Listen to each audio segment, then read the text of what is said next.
అందరికీ నమస్కారం అండి. ఇప్పుడు అడిగినట్లు సీజనల్ అంటే వచ్చే వ్యాధులు అంటే సీజనల్గా ఏ వ్యాధులు వస్తాయి అనే దాని గురించి ఎక్కువగా కాన్సన్ట్రేట్ చేసి అడుగుతున్నారు.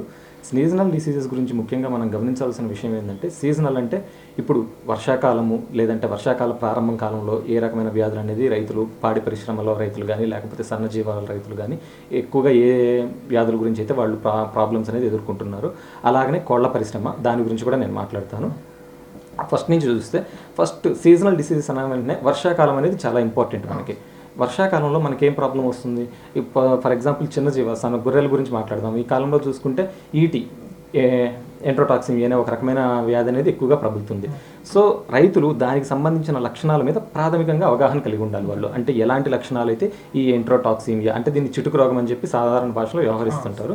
ఈ చిటుక రోగం అనేది దాని యొక్క లక్షణాలు ఏంటి అనేది మనం చాలా జాగ్రత్తగా గమనించవలసి ఉంటుంది. ఈ చిటుకు రోగం ఎప్పుడు ప్రబలుతుందంటే వర్షాకాలంలో వర్షం పడినప్పుడు, తొలకరి చినుకులు పడినప్పుడు ఫస్ట్ వచ్చే పచ్చగడ్డి ఉంటుంది చూసారు. ఆ పచ్చగడ్డి మీద ఒక రకమైన బ్యాక్టీరియా పెరుగుతుంది. ఆ బ్యాక్టీరియా ఒక రకమైన విష పదార్థం విడుదల చేస్తుంది. దాన్ని టాక్సైడ్స్ అంట.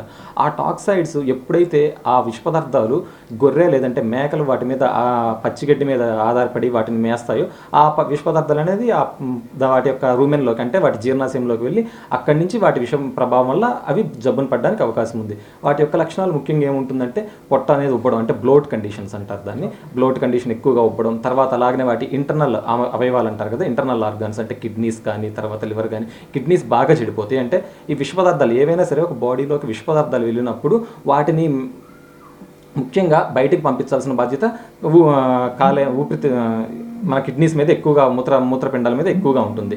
ఈ మూత్రపిండాల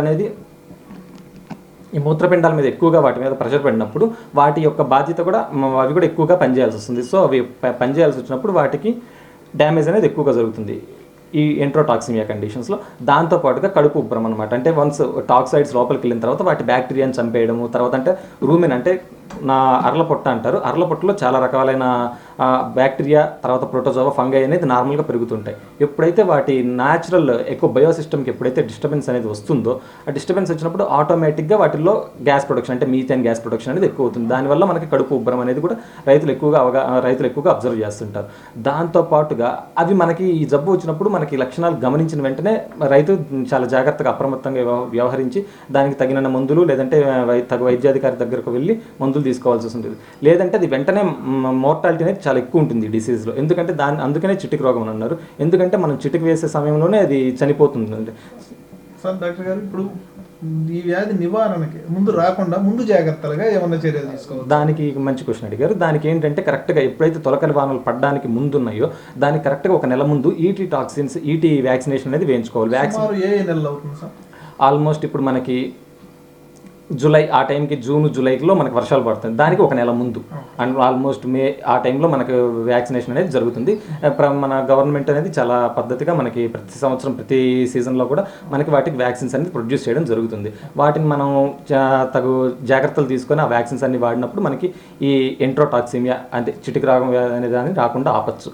ఇది పశువుల్లో ఈ చిటికి రోగం. తర్వాత గేదెల్లోకి వచ్చేసరికి మనం ముఖ్యంగా ఎక్కువగా అంటే సెంట్రల్ గవర్నమెంట్ అయినా కానివ్వండి, స్టేట్ గవర్నమెంట్ అయినా కానివ్వండి, ఎక్కువగా కాన్సన్ట్రేట్ చేస్తుంది గాలికుంటు వ్యాధి అంటే ఎఫ్ఎండి వ్యాక్సినేషన్.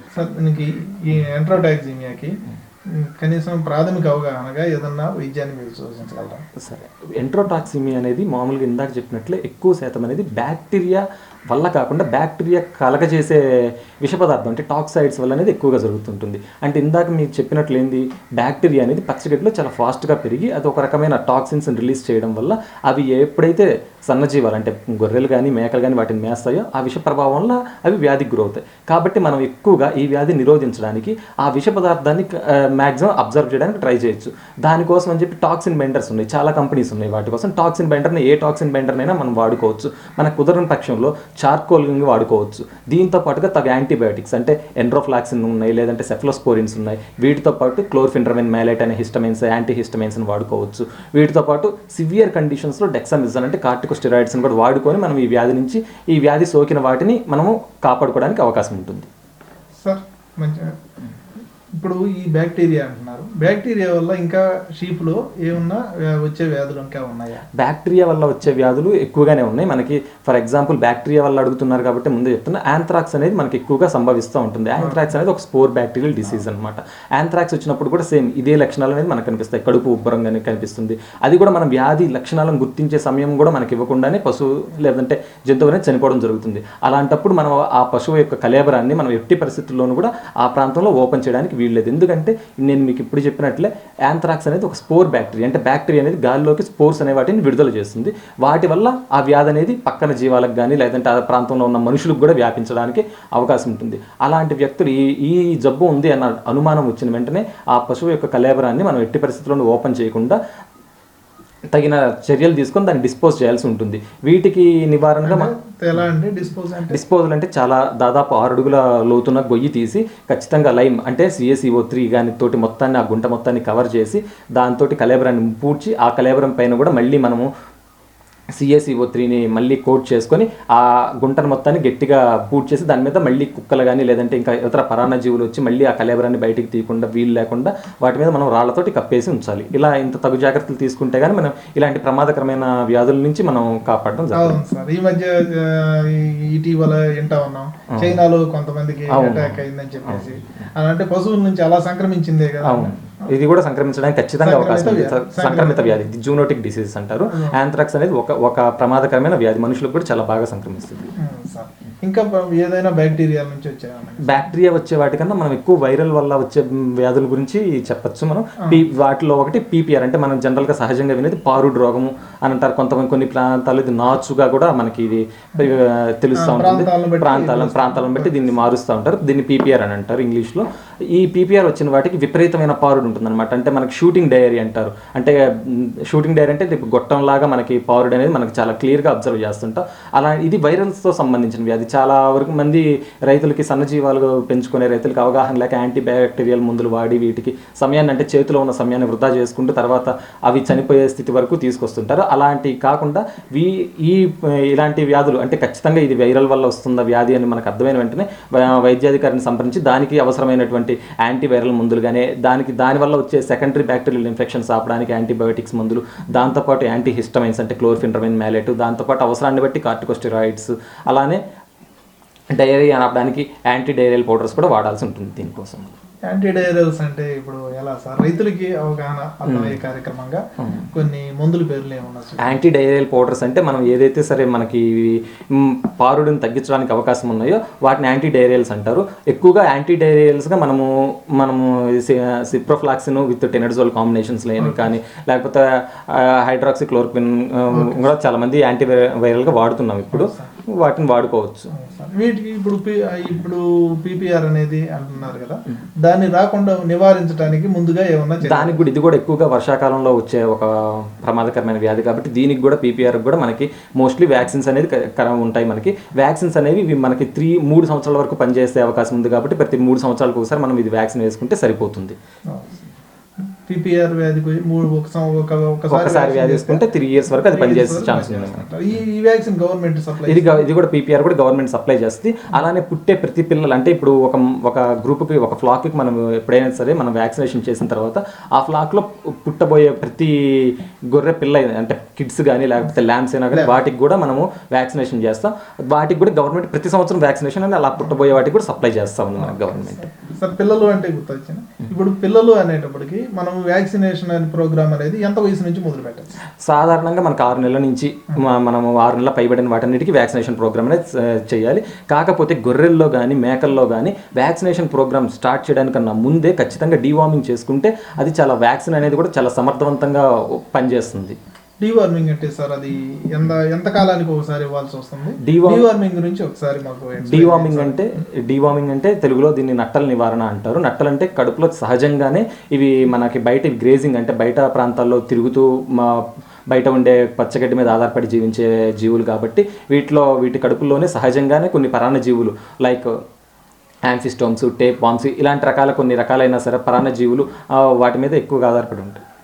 సార్ ఇప్పుడు మనకి వర్షాకాలం ప్రారంభ దశలో ఉంది కదా, వర్షాకాలం ప్రారంభ దశలో అంటే ఇదే మీరు చెప్పిన గొర్రెలకి నటల నివారణకి మందులు అని చెప్పారు కదా, అవి ఏమేమి వాడాల్సి వస్తుంది, ఎలా వాడాల్సి వస్తుంది, అది కొంచెం మన రైతులకు అవగాహన కార్యక్రమం. సరే, నట్టల నివారణ అంగంలో చాలామంది సన్నజీవాలు పెంచుకునే రైతులు అవగాహన లేక వాళ్ళు ఎప్పుడు చూసినా ఒకే రకమైన నట్టల నివారణ మందు, అంటే ఇప్పుడు ఆల్బెండజోల్ అనే ఒక మందు ఉంది, అదే ఆల్బెండజోల్ అనే మందునే రిపీటెడ్గా వాడడం వల్ల అది మిగతా అంటే చాలా రకాలైన పరాన్నజీవులు అనేవి వాటి కడుపులో ఉంటాయి. ఇప్పుడు చెప్పినట్టు యాంఫిస్టమ్స్, అలానే బద్దె పురుగులు, ఏలిక పాములు, కార్జబ్జలగలు ఇలాంటి రకరకాలైన పరాన్నజీవులు పశువు యొక్క శరీరంలో ఉంటాయి. ఒక్కొక్క పరాన్నజీవికి ఒక్కొక్క స్పెసిఫిక్ మందు అంటే ఒక ప్రత్యేకమైన మందు మాత్రమే వాడాల్సి వస్తుంది. ఇప్పుడు సరైన అవగాహన లేకపోవడం వల్ల ఒకే రకమైన మందుని తిరిగి అదే వాడడం వల్ల మనకేమవుతుందంటే యానిమల్కి, పశువుకి అది దానివల్ల రెసిస్టెన్స్ అంటే వ్యాధి నిరోధక శక్తి అనేది తగ్గడమే కాకుండా ఈ మందు పనిచేయకపోవడం కూడా ఎక్కువగా మనం అబ్జర్వ్ చేయొచ్చు. దానికోసం మనం ఏం చేయొచ్చు అంటే ఒకసారి వాడిన మందుని తిరిగి వెంటనే వాడకుండా ఒకసారి వాడామంటే తిరిగి మళ్ళీ వేరే మందు, అంటే ఎగ్జాంపుల్గా ఉదాహరణకి మనం ఆల్బెండజోల్ అనే మందుని వాడామనుకోండి, నెక్స్ట్ మళ్ళీ 21 రోజులు, ప్రతి 21 రోజులకు కానీ లేకపోతే 2 వారాల సమయం నుంచి 3 వారాల సమయంలో మనం ప్రతిసారి మళ్ళీ డివార్మింగ్ నట్టల నివారణ మందు అనేది వాడుకోవచ్చు. దానికి మనం ఏం చేయొచ్చు అంటే ఇప్పుడు ఫర్ ఎగ్జాంపుల్ ఆల్బెండజోల్ వాడామంటే తిరిగి నెక్స్ట్ టైం వాడేటప్పుడు ఫెన్బెండజోల్, ఆ తర్వాత ఆక్సీక్లోజనైడ్, తర్వాత రెఫాక్సినైడ్, ఇలా ప్రతిసారి మార్చి వాడుకోవడం. అలాగే వీటితో పాటు ఐవర్మెక్టిన్ని కూడా మనం వాడుకోవడం వల్ల ఈ ఐవర్మెక్టిన్ అనే ముందు ఎలా పనిచేస్తుందంటే ఇది బోత్ అంటే లోపల ఉన్న పారసైట్స్ అంటే పరాన్నజీవుల కోసమే కాకుండా శరీరం పైన ఉన్న వాటికి కూడా, అంటే లైక్ మిన్నుర్లు, తర్వాత గోమర్లు ఇలాంటివి ఉంటాయి, వాటికి కూడా చాలా బాగా పనిచేస్తుంది. సార్ డాక్టర్ గారు, ఇప్పుడు వర్షాలు పడుతున్న కారణంగా గొర్రెలు ఎక్కువ కుంటుతూ కనిపిస్తున్నాయి కదా, దానికి ఏమంటారు వ్యాధి, దాని గురించి? సరే, మీరు క్వశ్చన్ అడిగారు కదా కుంటుతూ నడుస్తున్నాయి అనే దానికి. కుంటుతూ నడవడానికి గల కారణాలు, వాటికి సంబంధించిన అసోసియేటెడ్ అంటే వాటికి సంబంధించిన అంటే ఏ జబ్బుల్లో గొర్రెలు లేదంటే జీవాలు కుంటుతూ నడవడానికి అవకాశం ఉందని వరుసగా చెప్పుకుంటుందాం.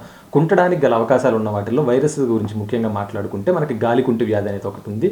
అలానే బ్యాక్టీరియల్ డిసీజ్ నుంచి తర్వాత ఫుట్ రాట్ అంటే కాలుకుళ్ళు వ్యాధి అనేది ఒకటి ఉంది. వీటితో పాటుగా ఈ మధ్య వస్తున్న వాటిల్లో గ్లూటన్ అంటే నీలి నాలుక అనే వ్యాధిలో కూడా మనం ఈ కుంటు నడవడం అనే ఈ లక్షణాలన్నింటినీ మనం గమనించవచ్చు అనమాట. ఇప్పుడు ఒకదాని తర్వాత ఒకటి మాట్లాడుకుంటే మొదటగా మనం మాట్లాడుకోవాల్సిన విషయం ఏంటంటే గాలికుంటు వ్యాధి. ఈ గాలికుంటు వ్యాధి అనేది చాలా సెంట్రల్ గవర్నమెంట్ అయినా కానీ, కేంద్ర ప్రభుత్వం అయినా కానీ, మన రాష్ట్ర ప్రభుత్వం కానీ చాలా ప్రతిష్టాత్మకంగా తీసుకొని వ్యాక్సినేషన్ ప్రోగ్రామ్ని చాలా సమర్థవంతంగా అమలుపరుస్తున్న ఒక వ్యాధి. ఈ వ్యాధి ఎలా ఉంటుందంటే ఒక్కసారి ఈ వ్యాధి వచ్చిందంటే ఆ వ్యాధి సంక్రమించిన పశువులకి ప్రొడక్షన్ అంటే ఉత్పాదక శక్తి, ఉత్పత్తి రెండు అనేది గణనీయంగా పడిపోతాయి. పశువుల్లో అయితేనేమి, సన్నజీవాలు అయితేనంటే వాటి శరీర బరువును విపరీతంగా కోల్పోవడం, తర్వాత అవి కట్టకపోవడం, తర్వాత కట్టిన ఈసకపోవడం, ఇలాంటి లక్షణాలన్నింటినీ మనం ఎక్కువగా గమనించవచ్చు. ఈ వ్యాధిలో యొక్క ముఖ్య లక్షణాలు గమనిస్తే నోటి వెంట వుడ్ అనేది మనం ఎక్కువగా గమనిస్తాం. నోటి వెంట పుళ్ళు, గాలికుంటు వ్యాధిలో మనం ఎక్కువగా నోటి చుట్టూ పుండ్లు అనేది మనం ఎక్కువగా గమనిస్తాం. దాంతోపాటు ఎక్కువగా నోటి నుంచి ఎక్సెసివ్గా అధికంగా లాలాజలం అనేది కారుతూ ఉంటుంది. దాంతోపాటు కూడా చొంగగారడం అనేది ఉంటుంది. దాంతోపాటుగా అది మేత మేయలేకపోవడం, తర్వాత టెంపరేచర్ అంటే జ్వరం అనేది ఎక్కువగా రావడం ఉంటుంది. ఏ వైరల్ ఫీవర్లో అయినా వైరస్తో సంబంధించిన వ్యాధుల్లో జ్వరం అనేది చాలా అధికంగా ఉంటుందన్నమాట. ఆ జ్వరం అధికంగా ఉండడంతో పాటు కాళ్ళ మధ్య గిట్టల మధ్య పుళ్ళు రావడము, అది కుంటడము, ఇలాంటి లక్షణాలన్నింటినీ మనం చూడవచ్చు. కాకపోతే ఇది వైరస్ అవ్వడం వల్ల వీటికి సంబంధించిన స్పెసిఫిక్ ట్రీట్మెంట్ అనేది మనకు అందుబాటులో లేదు. మనం వీటితో సంబంధించిన సెకండరీ బ్యాక్టీరియల్ అసోసియేషన్ అంటే ఎప్పుడైనా సరే ఒక వైరస్ వ్యాధి అనేది వస్తుందంటే దానితోటి అంటుకుంటూ కొన్ని రకాలైన బ్యాక్టీరియల్ వ్యాధులు అనేది మనకి సంక్రమిస్తూ ఉంటాయి అనమాట. దానికి గల కారణం ఏంటంటే వైరస్ వ్యాధి వచ్చినప్పుడు దాంతో పశువు యొక్క వ్యాధి నిరోధక శక్తి అనేది గణనీయంగా తగ్గిపోతుంది. కాబట్టి పశువు యొక్క వ్యాధి నిరోధక శక్తి ఎప్పుడైతే తగ్గుతుందో బయట నుంచి సెకండరీ బ్యాక్టీరియల్ ఇన్ఫెక్షన్ అంటారు వాటిని, ఆ బ్యాక్టీరియల్ వ్యాధులు ఎక్కువగా అవుతాయి అనమాట. సో ఇలాంటి వైరల్ వ్యాధులు వచ్చినప్పుడు మనం మోర్టాలిటీ అంటే ఎక్కువగా చనిపోవడం అనేది ఆ సెకండరీ బ్యాక్టీరియల్ ఇన్ఫెక్షన్స్ వల్ల మాత్రమే జరుగుతుంటుంది. అలానే కాదు, వైరస్ వల్ల కూడా చనిపోతుంటాయి, కానీ ఎక్కువగా డెత్స్ అనేవి మాత్రం మనకి సెకండరీ బ్యాక్టీరియల్ ఇన్ఫెక్షన్స్ అంటారు కదా, వాటి వల్ల ఎక్కువగా జరుగుతుంటాయి. కాబట్టి మనం వాటిని కంట్రోల్ చేసుకోవాలి. మీరు అడిగినట్టు వైరస్ని కంట్రోల్ చేయడానికి మన దగ్గర మందులు అనేవి మనకి వెటర్నరీ సెక్టర్లో ఎక్కువగా అందుబాటులో లేవు. కాబట్టి మనం సెకండరీ బ్యాక్టీరియల్ ఇన్ఫెక్షన్స్ కంట్రోల్ చేస్తూ సపోర్టివ్ థెరపీ అంటారు చూసారా, మనం ఎప్పుడు దానికి అవసరమైనంత వరకు అంటే వ్యాధి లక్షణాలను బట్టి చికిత్స అందించుకుంటూ వెళ్ళడానికి సపోర్టివ్ థెరపీ అంటారు. అలా చేసుకుంటూ వెళ్ళి ఈ గాలికుంటు వ్యాధి నివారణ అనేది మనం చాలా బాగా నివారించవచ్చు. దీనికి తోడు ఎప్పుడైనా సరే ప్రభుత్వం అందిస్తున్న టీకాలను సమర్థవంతంగా ఉపయోగించుకుంటే అసలు ఈ వ్యాధి అనేది 100కి 100% కూడా మనకి మన గొర్రెల్లో కానీ మేకల్లో కానీ రాకుండా నివారించవచ్చు.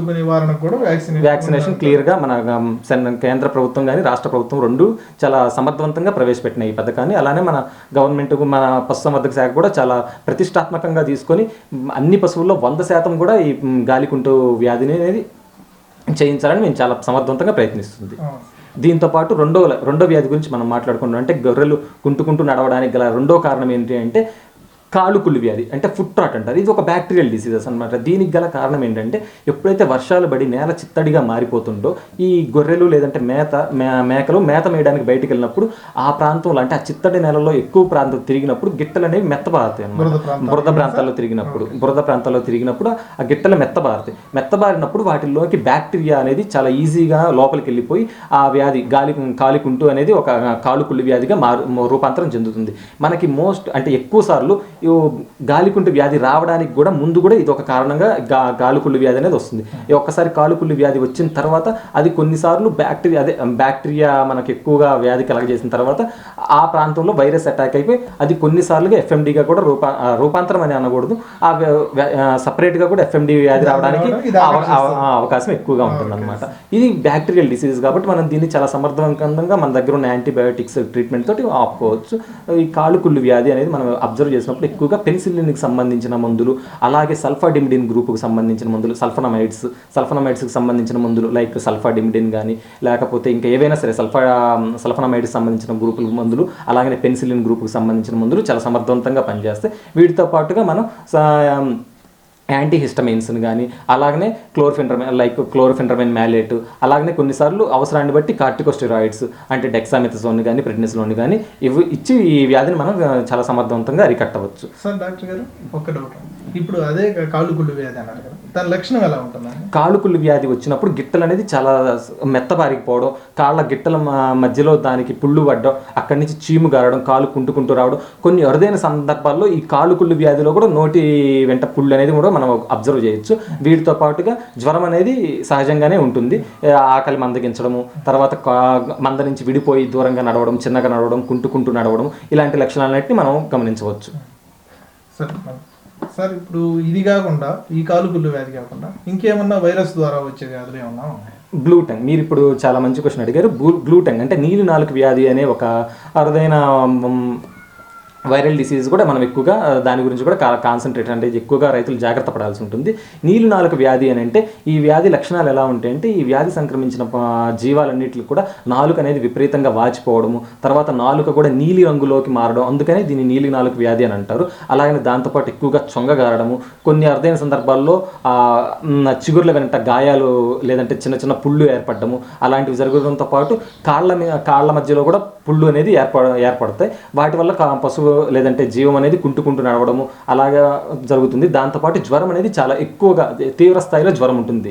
దానికి ఇందాక చెప్పినట్లు వైరస్ సంబంధించిన వ్యాధులన్నింటిలో కూడా జ్వరం అనేది తీవ్ర స్థాయిలో ఉంటుంది. అలాగే దీనిలో కూడా అలా తీవ్ర స్థాయిలో మనకి జ్వరం అనేది ఎక్కువగా మనం అబ్జర్వ్ చేయొచ్చు. డాక్టర్ గారు ఇప్పుడు ఈ నీళ్ళు నాలుగు గాలికుంటుకి ఒకే లక్షణాలు చెప్తున్నారు కదా, దగ్గరగా రెండింటికి వ్యత్యాసాలు ఏమన్నా ఉన్నాయేమో? నీలి నాలుగుకి గాలికుంటికి ముఖ్య వ్యత్యాసం ఏంటంటే నాలుక నీలి రంగులోకి మారడం అనేది మనం ఎక్కువగా చూడవచ్చు. అదే గాలికుంట్లో అయితే గాలికుంట్లో నాలుకలో వాపు అనేది మనం ఎక్కువగా చూడం. నాలుక నీలి రంగులోకి మారడం కానీ నాలుక వాచిపోయి అంటే మనం కరెక్ట్గా ఒక నీలి నాలుక వ్యాధి వచ్చిన ఒక జీవాన్ని చూసినట్లయితే దాని నోటి నిండా ఆ నాలుక అనేది బాగా బయటికి పొడుచుకున్నట్టు అంటే ప్రొట్రూడ్ అయినట్టు ఉండడము, తర్వాత అది బాగా తిరిగి బీట్రూట్ కలర్లోకి అంటే బాగా ముదురు నీల రంగులోకి మారిపోవడము ఇలా జరుగుతుంటుంది. ఇలా మనకి గాలికుంటు వ్యాధి అనే వ్యాధిలో మనకి ఇంత సివియర్గా గమ్స్ మీద అంటే చిగుర్ల మీద చిన్న చిన్న పుళ్ళు పొక్కులు వచ్చి ఎక్సెసివ్గా లాలాజలం అంటే అధికంగా లాలాజలం లేదంటే చొంగగారడం ఉంటుంది, కానీ ఇలా నాలిక ఉబ్బడము అలాంటి పరిస్థితులు మాత్రం మనం ఎక్కువగా గమనించము గాలికుంటు వ్యాధిలో.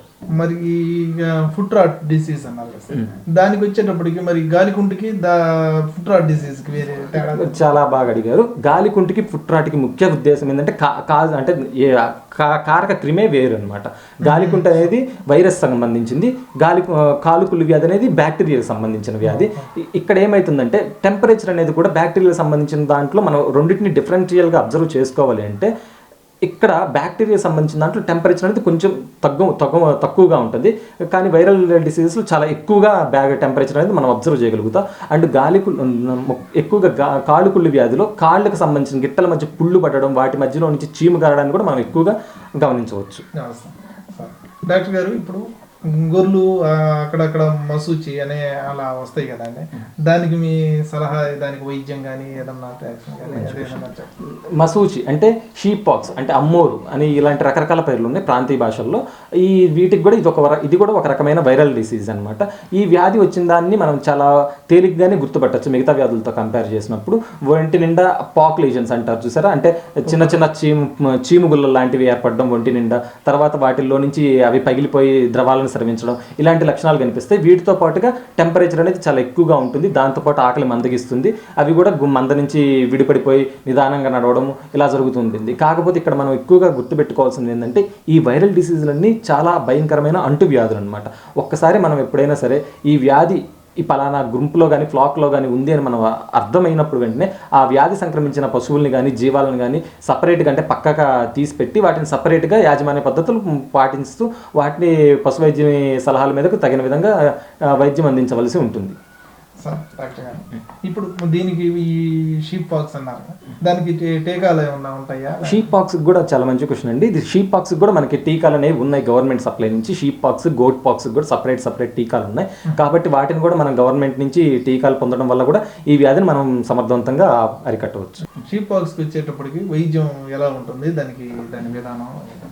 షీప్ పాక్స్ అంటే ముఖ్యంగా మనకి ఆ అమ్మోరు గుల్లలు అంటారు చూసారు, అంటే ఎప్పుడైతే సరే చీముతో కూడిన గుల్లలు ఉంటాయో వాటికి సంబంధించిన కూడా మనం ఎక్కువగా ట్రీట్మెంట్ అనేది చేసుకోవాల్సి ఉంటుంది. దానికోసం ఏం చేస్తామంటే ఆ చీముగులు ఎప్పుడైతే పగిలి ఆ ద్రవాలను స్రవిస్తూ ఉంటాయో వాటిని మనం ఎప్పటికప్పుడు క్లీన్ చేసుకుంటూ ఉండాలి. దానికోసం మనం పీపీ సొల్యూషన్ అంటే పొటాషియం పర్మాంగనేట్ సొల్యూషన్ కానీ, లేదంటే గాయం అనేది పెద్దగా ఏర్పడినప్పుడు పౌడిన్ అయోడిన్ సొల్యూషన్ కానీ దానికోసం వాడుకోవచ్చు. వీటితో పాటు బోరిక్ యాసిడ్ పౌడర్ని కూడా ఆ గాయాల మీద మనం చల్లినట్లయితే గాయాలు త్వరగా మానుపడిపోవడానికి అవకాశం ఉంది. వీటితో పాటుగా మనకి అది చర్మ సంబంధించినవి కాబట్టి మనకి పెన్సిలిన్ గ్రూప్లో ప్రొకైన్ పెన్సిలిన్స్ చాలా బాగా పనిచేస్తాయి. దాంతోపాటుగా మనం ఎండ్రోఫ్లాక్సిన్ అనే డ్రగ్ను కూడా రెండో యాంటీబయాటిక్గా వాడుకోవడం కూడా చాలా మంచి పని. దీంతో పాటుగా మనం హిస్టమైన్స్ని వాడుకోవడం అంటే క్లోర్ఫిన్డ్రమిన్ మ్యాలేట్ని ఎక్కువగా వాడుకోవడం మనకి చాలా ఉత్తమమైన పని. కాకపోతే ఇక్కడ స్కిన్కి సంబంధించిన లీజన్స్ అంటే చర్మానికి సంబంధించిన గాయాలు ఉన్నాయి కాబట్టి కార్టికోస్టెరాయిడ్స్ అంటే మనకి ఎక్కువగా రెగ్యులర్గా చూసే డెక్సామెథసోన్ కానీ లేదంటే ప్రెడ్నిసోలోన్ ఇలాంటి కార్టికోస్టెరాయిడ్ గ్రూప్కి సంబంధించిన మందుల్ని వాడకపోవడం మంచిది. ఎందుకంటే ఇవి వాడినప్పుడు వ్యాధి నిరోధక శక్తి మరింత క్షీణించి ఆ గాయాలు మారకుండా ఎక్కువ రోజులు పశువుని బాధించడానికి అవకాశం ఉంది. కాబట్టి ఈ మసూచికి సంబంధించిన వ్యాధుల్లో మనం కార్టికోస్టెరాయిడ్స్ని వైద్యుని సూచన మీదకి మాత్రమే వాడాల్సి ఉంటుంది. సార్, ఇప్పుడు ఈ వైరస్లు బ్యాక్టీరియాల వల్ల వచ్చే వ్యాధులు కాకుండా ఇంకేమైనా వ్యాధులు ఉన్నాయా? మంచి ప్రశ్న అండి. ఇదేంటంటే పరాన్న జీవులు అంటే వైరస్ అంటే జీవాల్లో మనకి ముఖ్యంగా వ్యాధులు కలగజేసే వైరస్ బ్యాక్టీరియానే కాకుండా పరాన్న జీవులు అనేవి కూడా ఉంటాయి. పరాన్న జీవుల్లో కూడా రెండు రకాలు ఉంటాయి.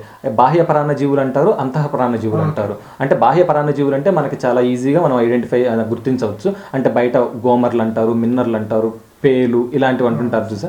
వీటన్నిటి బాహ్య పరాన్నజీవులు అంటారు. అంటే అవి శరీరం ఉపరితలం మీద ఉండి పశువు యొక్క రక్తాన్ని పీలుస్తూ బతుకుతూ ఉంటాయి. అలాగే వీటితో పాటుగా అంతఃపరాన్న జీవులు అనేవి ఉంటాయి. అంతఃపరాన్న జీవులు అంటే ఉదాహరణకు బద్దె పురుగు, టేప్వామ్ అంటారు ఇంగ్లీష్లో, అలాగే యాంఫిస్టోమ్స్ అంటారు. ఇవే కాకుండా లివర్ ఫ్లూక్స్ అంటే వీటిని తెలుగులో కార్జబ్ జలగలు అని అంటారు. ఇలాంటి రకరకాలైన మనకి అంతఃపరాన్న జీవులు ఉంటాయి. వీటిని నివారించడానికి మనం కరెక్ట్గా వాటి టైమింగ్స్ అంటే రెగ్యులర్ డీవార్మింగ్ అంటే నట్టల నివారణ కార్యక్రమాన్ని గవర్నమెంట్ చేసినప్పుడు కానీ, లేదంటే రైతుల యొక్క వాళ్ళ సొంత అవగాహన మీద నట్టల నివారణ మందులు కానీ వాడుకుంటూ ఈ అంతఃపరాన్న జీవుల్ని చాలా సమర్థవంతంగా ఎదుర్కోవచ్చు. ఈ అంతఃపరాన్న జీవులు ఎలా ప్రవేశిస్తాయి? మంచి క్వశ్చన్ అండి. అంతఃపరాన్న జీవులు ప్రవేశించడానికి చాలా రకాల అంటే అంతఃపరాన్న జీవులు శరీరంలోకి ప్రవేశించడానికి చాలా రకాల మార్గాలు అనేవి ఉన్నాయి. మోస్ట్లీ అవి మనం తాగే నీరు కానీ లేకపోతే మనం తినే గడ్డిలో కానీ వాటికి సంబంధించిన గుడ్లు ఉన్నప్పుడు అంటే వాటికి వెక్టార్స్ అనమాట, అంటే వాహక జీవులు అని అంటారు. ఉదాహరణకి నత్తగుల్లలు మనకి దగ్గరలో ఉన్నప్పుడు అంటే ఏ ప్రాంతంలో అయితే నత్తగుల్లలు ఎక్కువగా ఉంటాయి ఆ ప్రాంతంలో మనకి లివర్ ఫ్లూక్స్ అంటే కార్జబ్ జలగలు అనేది పశువు శరీరంలోకి ప్రవేశించడానికి చాలా అనువుగా ఉంటుంది అనమాట. వాహక డాక్టర్ గారు ఇప్పుడు అదే కాద్యపు జలగలు అంటున్నారు. ఈ అచ్చంగా కాద్యపు జలగల వల్ల ఏదైనా వ్యాధి కానీ ఏదైనా సంక్రమించేదానికి తప్పకుండా అండి. కాద్యపు జలగలు మనకి ఎక్కువగా కలిగించేది ఫేషియోలా హెపాటికా అంటారు దాన్ని ఇంగ్లీష్లో. దాని కాద్యపు జలగ అది అది కలగజేసే వ్యాధిని ఫేషియోలా హెపాటికా అంటారు. దానివల్ల ఏమవుతుందంటే కాలేయం సంబంధించిన అది ఆ పురుగు ఆ ఫేషియోలా హెపాటికా అనే ఒక పరాన్నజీవి డైరెక్ట్గా అది ఒక్కసారిగా శరీరంలోకి ప్రవేశించిన తర్వాత అది కాలేయంలో స్థిరపడి ఆ కాలేయపు కణజాలం మీద ఎక్కువగా ఆధారపడి జీవిస్తూ ఆ కాలేయపు కణజాలాన్ని ఎక్కువగా నాశనం చేస్తూ దాన్ని తింటూ అక్కడే బతుకుతుంది. దీనివల్ల లివర్ అంటే కాలేయం అనేది పూర్తిగా దెబ్బతింటుంది. పశువు యొక్క కాలేయం పూర్తిగా దెబ్బతిన్న తర్వాత దానికి రక్తహీనతతో పాటు శరీరంలోకి ఏదన్నా విష పదార్థాలు కానీ లేకపోతే శరీరం వ్యాధి నిరోధక శక్తి తగ్గడం కానీ ఇలాంటి చాలా రకమైన లక్షణాలు కనిపిస్తాయి. వీటితో పాటు పశువు జీవం అనేది శరీర బరువును చాలా ఫాస్ట్గా కోల్పోతుంది. బద్దె పురుగులు కావచ్చు, మీరు మెల్లు పురుగులు అలా చెప్తున్నారు కదా, వాటికి వచ్చేటప్పటికి ఎన్ని నెలలకి లేదా ఎన్ని రోజులకి ఒకసారి ఈ డీవార్మింగ్ అన్నారు, ఆ డీవార్మింగ్ కార్యక్రమం మనం చేపట్టుకోవచ్చు సార్? ఈ నట్టల నివారణ కార్యక్రమం అనేది మన ప్రభుత్వం అనేది సంవత్సరంలో 4 సార్లు చాలా సమర్థవంతంగా అమలు చేస్తుంటుంది.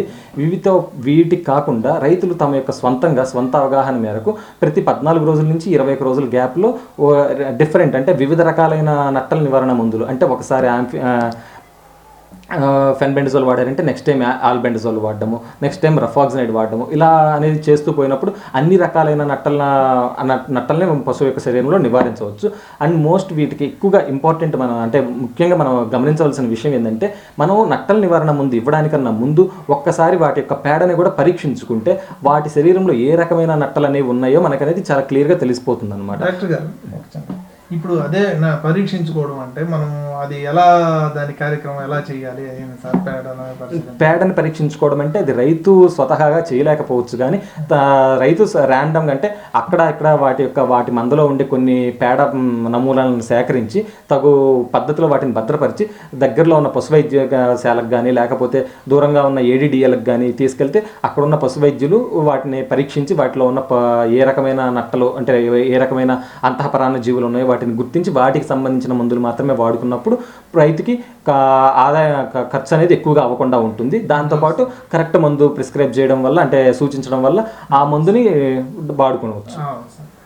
సార్ ఇప్పుడు కొత్తగా యువత కూడా ఈ సాఫ్ట్వేర్ ఉద్యోగాలు ఇలాంటివన్నీ కూడా వదిలిపెట్టేసి లేదా కొత్త విధానంలో కొంత ఈ గొర్రెల పెంపకం లేదా పొట్టేడు పిల్లల పెంపకం ఇలాంటివి చేస్తున్నారు కదా, అది లాభదాయకమేనా అంటారా? తప్పకుండా లాభదాయకమేనండి. ఎందుకంటే మీరు చెప్పగలిగితే ఇప్పుడు ఒక పొట్టేళ్ల పెంపకం ఎలా ఉంటుందంటే సరైన యాజమాన్య పద్ధతులు పాటించి మనం పొట్టేళ్ల పెంపకాన్ని చేపట్టినప్పుడు దాదాపుగా ఒక పొట్టేళ్ల పెంపకం అంటే బ్రీడింగ్ గురించి మాట్లాడట్లేదు, అంటే గొర్రెల్ని పెంచి వాటి ద్వారా పిల్లల్ని చేసి వాటిని అమ్ముకునే దాని గురించి తర్వాత మాట్లాడతాను. ప్రస్తుతానికి పొట్టేళ్ల పెంపకం గురించి మాత్రమే మాట్లాడుతున్నాను. పొట్టేళ్ళు అంటే అవి ఒక 10 కేజీల బరువు దాటిన పొట్టేళ్లను కొనుక్కొని వాటిని యుక్త వయసు వచ్చేంత వరకు అంటే ఒక 30 నుంచి 32, 35 కేజీలు వచ్చే వరకు వాటిని పెంచి వాటిని అమ్మకం చేసుకున్నప్పుడు దాదాపుగా ఒక్క పొట్టేలు మీద 2,000 నుంచి 2,500 రూపాయల వరకు కూడా ఒక పొట్టేలుకి ఆదాయం అనేది ఖచ్చితంగా ఉంటుంది. కాబట్టి ఇది చాలా మంచి ఆదాయ వనరుగా మారుతుంది యువతకి. సార్ ఇప్పుడు మనకి వీటిని వచ్చేసేటప్పటికి పొట్టేడు పిల్లలు పెంపకం అన్నారు, అవి లోపల మనకి అదే దొడ్లో నుంచి పెంచడం అని ఏదో విధానాలు ఉన్నాయి కదా, దాంట్లో ఏది మెరుగైన పద్ధతి అంటారు, లాభదాయకమైన పద్ధతి అనేది మీరు కొంచెం మా రైతులకి అవగాహన కలిగించగలరు? తప్పకుండా అండి. పొట్టేలు పెంపక యాజమాన్యంలో ముఖ్యంగా 3 పద్ధతులు ఉంటాయండి. వాటిని ఇంగ్లీష్లో ఏమంటారంటే intensive, semi intensive and free ranging system అంటారు. వీటిని తెలుగులో మీకు ఎక్స్ప్లెయిన్ చేయాలంటే ఫ్రీ రేంజింగ్ సిస్టమ్ అంటే ఏం లేదండి, మనకు చాలామంది పశువుల కాపర్లు లేదంటే సన్నజీవాల రైతులు చేస్తున్నట్లే మనం యానిమల్స్ అనేవి వాటిని కొనుక్కొని వాటిని మేపుకోవడానికి తీసుకెళ్ళి బయట ఎక్కడైతే ఆరు బయట పచ్చిక బయళ్ళు ఉంటాయో ఆ పచ్చిక బయళ్ళలో ఉండే పచ్చగడ్డి మీద ఆధారపడి ఎక్కువ శాతము వాటికి పోషణ అనేది జరుగుతూ ఉంటుంది. ఇక్కడ ఈ పద్ధతిలో ఉండే లాభాలు నష్టాల గురించి కూడా మీకు నేను వివరిస్తాను. ఈ పద్ధతిలో అంటే ఒక ఫ్రీ రేంజింగ్ సిస్టమ్ అంటే ఆరు బయట పచ్చిక బయళ్ళలో మేపుకోవడం వల్ల వచ్చే లాభం ఏంటంటే రైతుకి ఆ పద్ధతిలో మేపుకుంటున్న రైతుకి పశువు యొక్క పోషణకి అధిక ఖర్చు అనేది ఉండదు. తక్కువ ఖర్చుతోటి పశుపోషణ అనేది సవ్యంగా జరిగిపోతుంది. కాకపోతే ఈ పద్ధతిలో ఉండే నష్టాలు ఏంటంటే పశువు తన యొక్క జన్యుపరమైన లేదంటే జెనెటికల్గా దానికి ఎంత శక్తి, దాని యొక్క శక్తి మేరకు కూడా అది దాని బరువుని అందుకోవడానికి చాలా సమయం అనేది తీసుకుంటూ ఉంటుంది. ఉదాహరణకు మనకి రోజుకి 100 గ్రాములు పెరగాలి, మన ప్రాంతంలో పెరిగే ఎక్కువ నెల్లూరు జోడిపి అనేవి మనకి ఎక్కువగా ఉంటాయండి. ఆ నెల్లూరు జోడిపి అనే ఒక పొట్టేళ్ల పిల్లలు మనకి దాదాపుగా మన సరైన పోషక పద్ధతులు అందించినప్పుడు 100 గ్రాముల పైగా రోజుకి బరువు అనేది పెరుగుతూ ఉంటాయి. కాకపోతే ఈ ఫ్రీ రేంజింగ్ సిస్టమ్ అంటే ఆరు బయట పచ్చిక బయలులో మేపడం అనే ద్వారా ఇంత బరువుని గ్రహించడం అనేది కొంచెం అసాధ్యం అనేది చెప్పుకోవచ్చు. ఈ పద్ధతిలో ఉండే నష్టాలు దీంతో పాటుగా వీటికి జబ్బు పడడానికి ఎక్కువగా అవకాశం ఉంటుంది. ఎందుకంటే పచ్చిక బయలులో ఒక మంద మాత్రమే ఉండదు, చాలా రకాల మంది చాలా రకాల ప్రాంతాల నుంచి రైతులు వస్తారు, అక్కడక్కడ మేపుకుంటూ ఉంటారు. కాబట్టి ఒక్క జంతువైనా సరే వాటిల్లో జబ్బుకు కానీ లేదంటే ఏదైనా వైరస్ కానీ బ్యాక్టీరియా కానీ సంబంధించిన ఒక వ్యాధికి గురైందంటే అది ఆ మంద నుంచి పక్క మందికి అంటే ఆ ప్రాంతంలో ఉన్న రైతులందరూ దీనివల్ల ఆ వ్యాధి పడిన అవకాశం అయితే చాలా ఎక్కువగా ఉంటుంది. దీంతో పాటుగా మీకు ఇప్పటి వరకు చెప్పినట్టుగా అంతఃపరాన్న జీవులు కూడా మనకి పశువుకి సోకడానికి చాలా ఎక్కువగా అవకాశం ఉంది.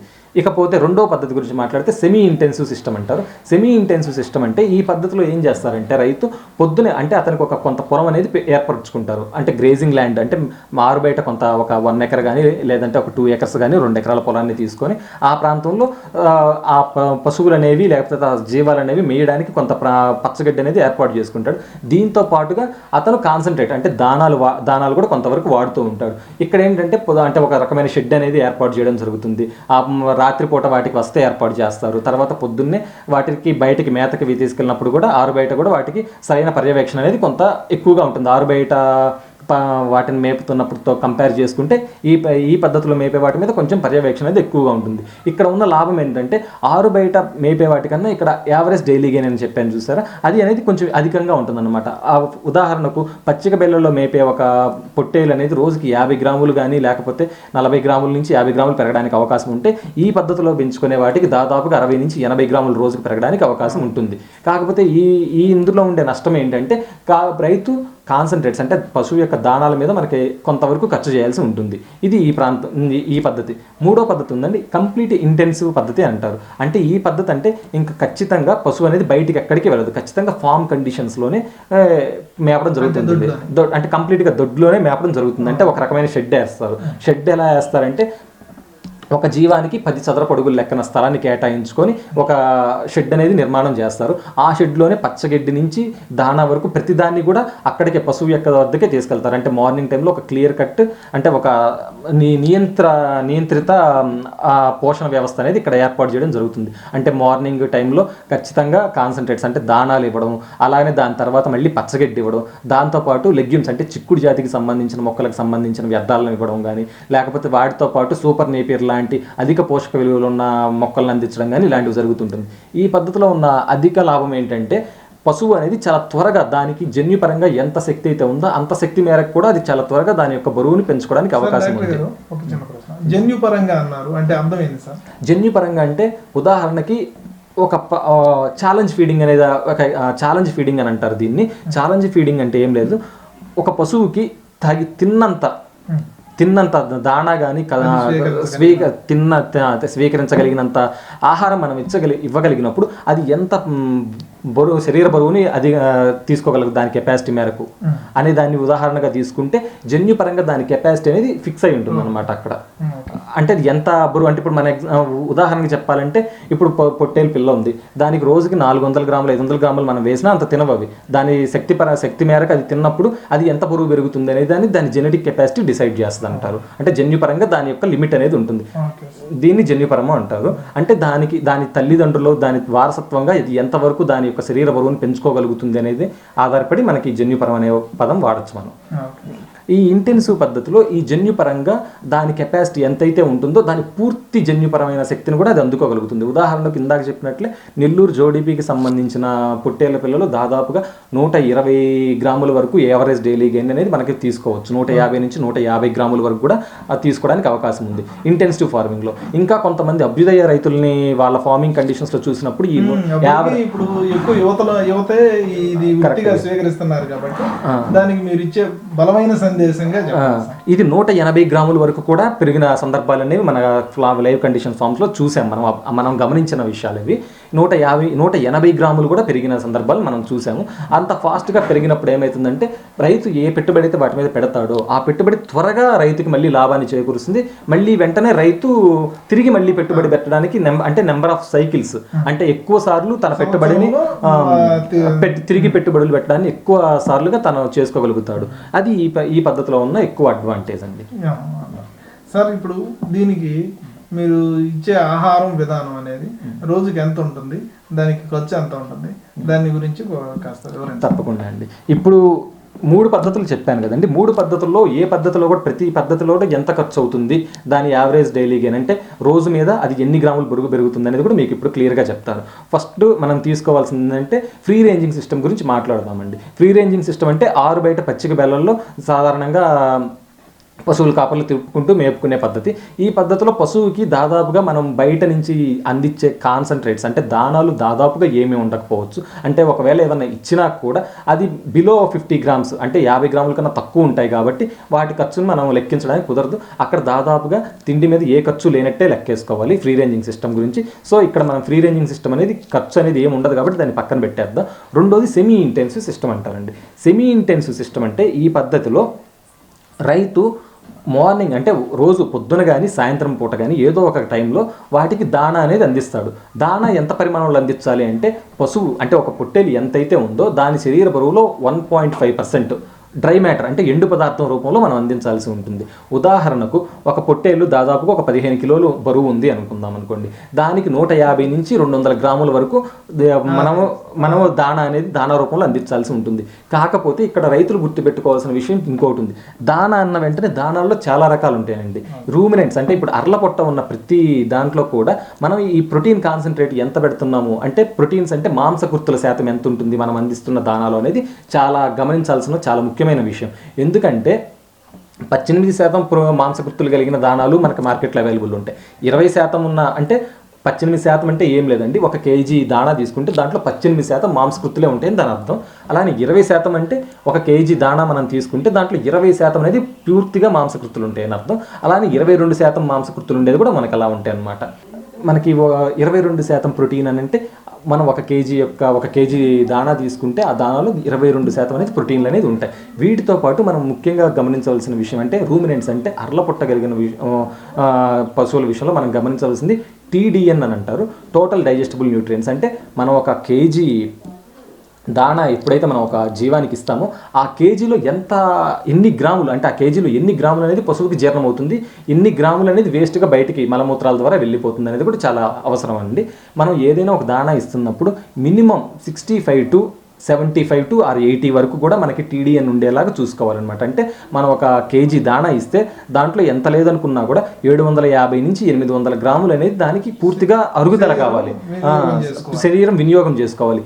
అలా కాకుండా కొన్ని పదార్థాలు ఉంటాయి రైతులు సరైన అవగాహన లేకుండా బయట తక్కువ ధరలో దొరికే దాణాలు అంటే ఉదాహరణకు దాణా 850 రూపాయలకి దొరుకుతూ ఉంటుంది, 2000 రూపాయలకి దొరుకుతూ ఉంటుంది. అంటే దాంట్లో ఏ రకమైన పదార్థాలు వాడుతున్నారనే దాన్ని బట్టి మనం ఏ పర్పస్ మీద ఆ దాణా కొంటున్నాం అనే దాన్ని బట్టి రైతులు చూసుకొని కొనుక్కోవాలి. ఈ ఉదాహరణకు 850 రూపాయలు కొనుక్కుంటున్నారు అని అనుకుందాం అనుకోండి. అది ఏ పర్పస్ మీద కొనుక్కుంటున్నారు? 850 రూపాయలు అంటే దాంట్లో మాంసకృత్తుల శాతం తక్కువగా ఉంటుంది, అదేవిధంగా TDN శాతం తక్కువగా ఉంటుంది, అలానే క్రొవ్వు శాతం కూడా చాలా తక్కువగా ఉంటుంది.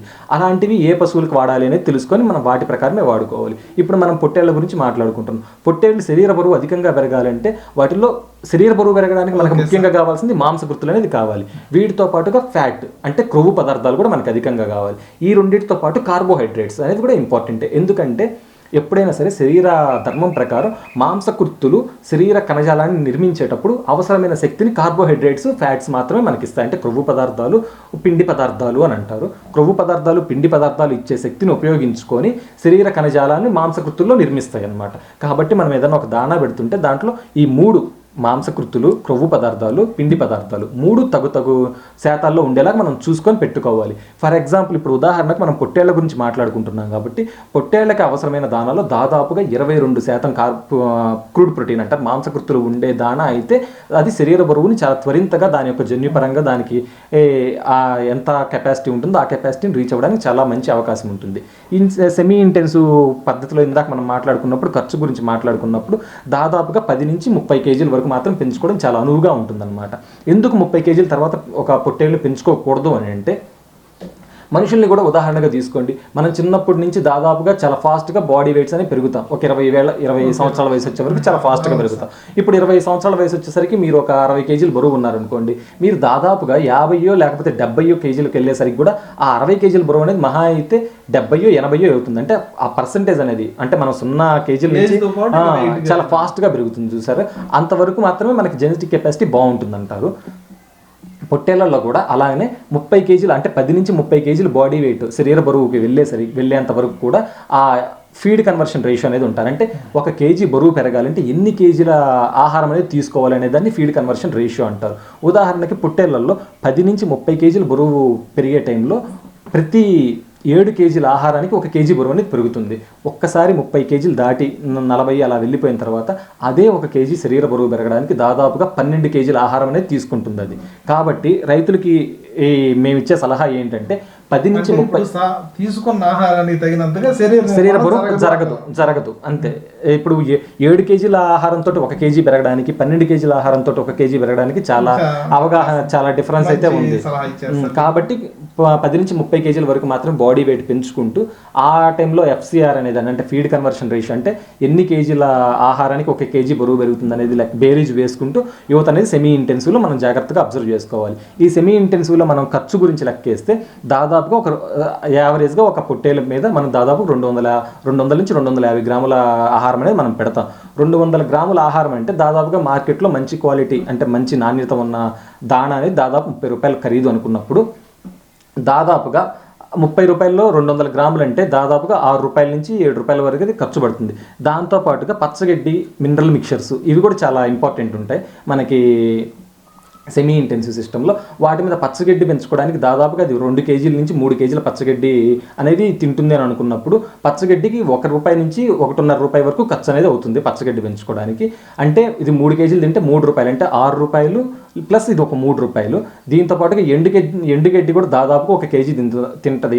ఈ ప్రాంతంలో ఎండుగడ్డి ఖరీదు కూడా దాదాపు 5 రూపాయలు అనేది మనం గమనించవలసిన విషయం. అంటే దాదాపు 14 రూపాయల నుంచి 15 రూపాయల వరకు మనకి ఈ సెమీ ఇంటెన్సివ్ సిస్టంలో మనకి ఒక పొట్టేల మీద మనం పెట్టే ఖర్చు ఒక రోజుకి.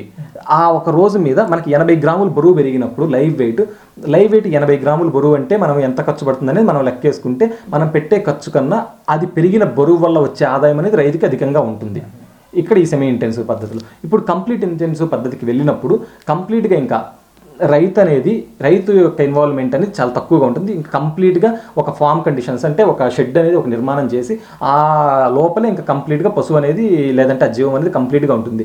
ఇక్కడ కూడా సెమీ ఇంటెన్సివ్ పద్ధతి లాగానే ఇక్కడ కూడా పశువుని లేదంటే జీవాన్ని 30 కేజీల నుంచి 30 కేజీల వరకు బరువు మాత్రమే పెంచుకోవాల్సిందిగా నా సలహా ఇస్తున్నాను.